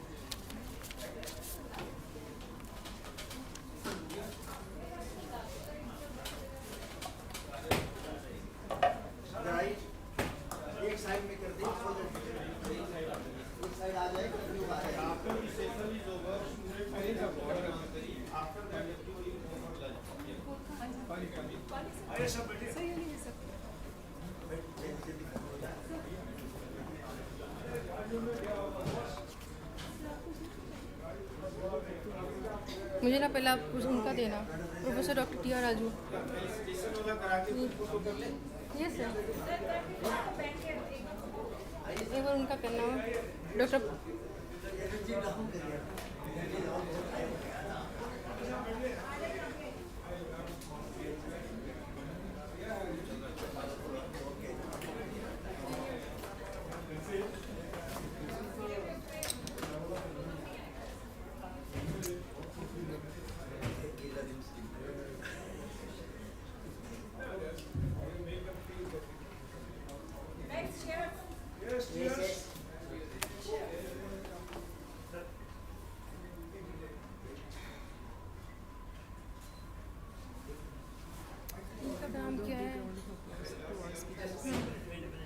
Big round of applause to our speakers.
They were there when we were younger. Yes. Now with them, Yes, yes. you are still having the privilege. Please make use of some of Yes. the scientific Sir, ready, yes. over decades. So, I would say you are privileged. Take it on. Sir, is let me give you one. From aviation medicine, Union Air Force, Sugar Bangalore. From there, he has come to Hyderabad now. Hyderabad is hometown. Thank you, sir. Now I would like to invite Professor Dr. A.K. Pandey to kindly felicitate the respected speaker. So I would like to call Professor Dr. T.R. Raju. Sir, please come on the stage. Big round of applause for him. Next. Ajay Malik.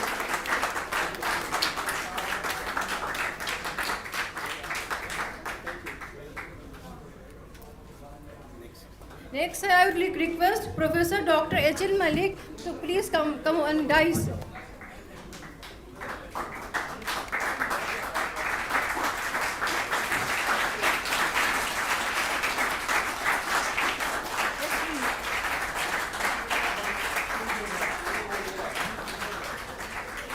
Now,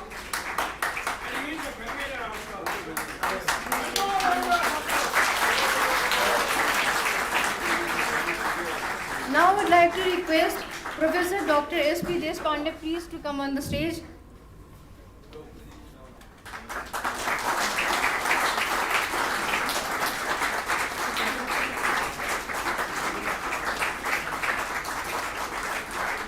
And lastly, I would like to call Dr. K.K. Gulia. Please come on the stage.